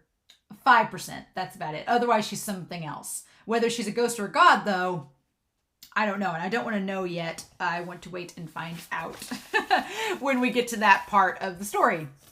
But yeah, so the woman in white thinks that Xie Lian thinks that she's the witch of Ban Yue. We know that's not the case. She does threaten to kill. She's like, do I have to drag y'all out and kill you one by one? I was like, oh shit. So again, the gods in this world, not above killing anybody at all. Not above it. So I'm like, oh shit, crap. And then the woman in black, she says, you could call your friends to help, right? And she's like, oh, I want you to help me. So I'm like, I totally ship them. They're shippable. I'm all about it. Get these ladies together. And so Xie Lian, but here's the thing, Xie Lian doesn't seem to remember the Windmaster or know who this woman is. So again, Xie Lian didn't even remember Mu Qing when he first found him. So there's a good possibility that these memories have just been repressed and Xie Lian just has filed them away not to be talked about, right? But Nan Fong saving the day. I feel bad now in hindsight knowing that's the Windmaster and possibly another god, and Nan Fong, who had his powers suppressed, was trying to fight them. Poor Nan Fong, you tried, sweetie, right? But Zhao, aka Pei Jr., is left with San Long and Xie Lian. And so they go to the palace. I like they established the palace is as in bad of shape as everywhere else. Like everything has just fallen into decay, which is a cool thing to kind of note throughout this. That's all kind of fallen to decay. But Xie Lian is convinced that the plant is there. And I like that when he meets Tian Shang kind of shows like the real logic. He's like, well, we all figured that if the queen is responsible for the plant, the queen probably didn't leave the palace, so she probably cultivated the plant here. And Xie Lian's like, yep, that checks out. I like that a lot. But Xie Lian, I want to make note, knows about the tension there's between him and San Long. The sexual tension, yes, but also like just the tension in general, that San Long is acting weird around him, that something's up. And Xie Lian's like, I want to ask him, but because Xie Lian's so polite, he's like, I don't know how to go about asking him, so I guess I'll just wait and we'll see later. But then we have the face in the mud, which we just get into it, but it's just as creepy as the Donghua, maybe creepier. The Manhua makes it look really creepy. It looks like an old grizzled face, and it's like, that's been there for 50 or 60 years, and Xie Lian's like, oh, you're not human anymore. Something else is up. But I like the novel establishes and justifies that San Long, knowing that Xie Lian would feel really bad that they were gathering ferns that were fertilized by dead human bodies, that by living humans, and he'd feel really bad about that. San Long, being the kind, ghostly saint that he is, went out of his way to go find an herb for Xie Lian to use that was not fertilized by a human. It was grown on its own and was free of corruption. I'm like, it's awfully nice of you, San Long. And then we end it with the face in the mud teasing them, being like, oh, I know who you're looking for. I know who killed me, and they're in your party right now. We know it's Pei Jr. now, but it's very curious. So, oh, what a bunch of chapters. What a set of chapters. Chapters 17 through 23. Lots of reading. Lots of good stuff. We're getting into the third part of this book. We only got this part left. We're getting closer to the end. I'm really excited. So next week we are going to be looking at just one part. And I picked one part because it's a lot of pages. It's pages 279 to 328. It's part 9, which is chapters 24 through 28, which is, I'm going to be assuming, us going into the center pit and doing that. So it is going to be a big chunk. But I was like, it's going to be like 60 pages. I'm like, this was 78 pages and it took a while to get through. So that's what we're going to do. We're going to do part 9 next. I already looked at the title of it and I was like, are you joking? The title of it is Dowling Xie Lian, Nightfall in Sinner's Pit. I'm like, we've already got the couple's name right there on the page. Why not? So I'm very curious to know your thoughts down below. Please no spoilers, hints, or clues, but this section, lots to think about in terms of what's being set up. I have never felt more sympathetic towards Xie Lian, and I have a feeling this is just the tip of the iceberg. This is just the tip of the iceberg for us feeling really bad for him. And my heart's not ready. I know in the Discord everybody was like, like when going about, I'm like, I think I'll feel bad for Xie Lian, and everybody's just like sob emojis everywhere. So I feel like that's not going to go anywhere anytime soon. So, but anyway, so those are my notes, my comments for this section. I hope you all enjoyed the reaction discussion. I am curious to know your thoughts down below. But in the meantime, I hope you all have a wonderful week. Please stay safe. Take care. And yeah, I'll be back next week with part 5 of our dive into Heaven Official's Blessing, the novel and manhua. Bye.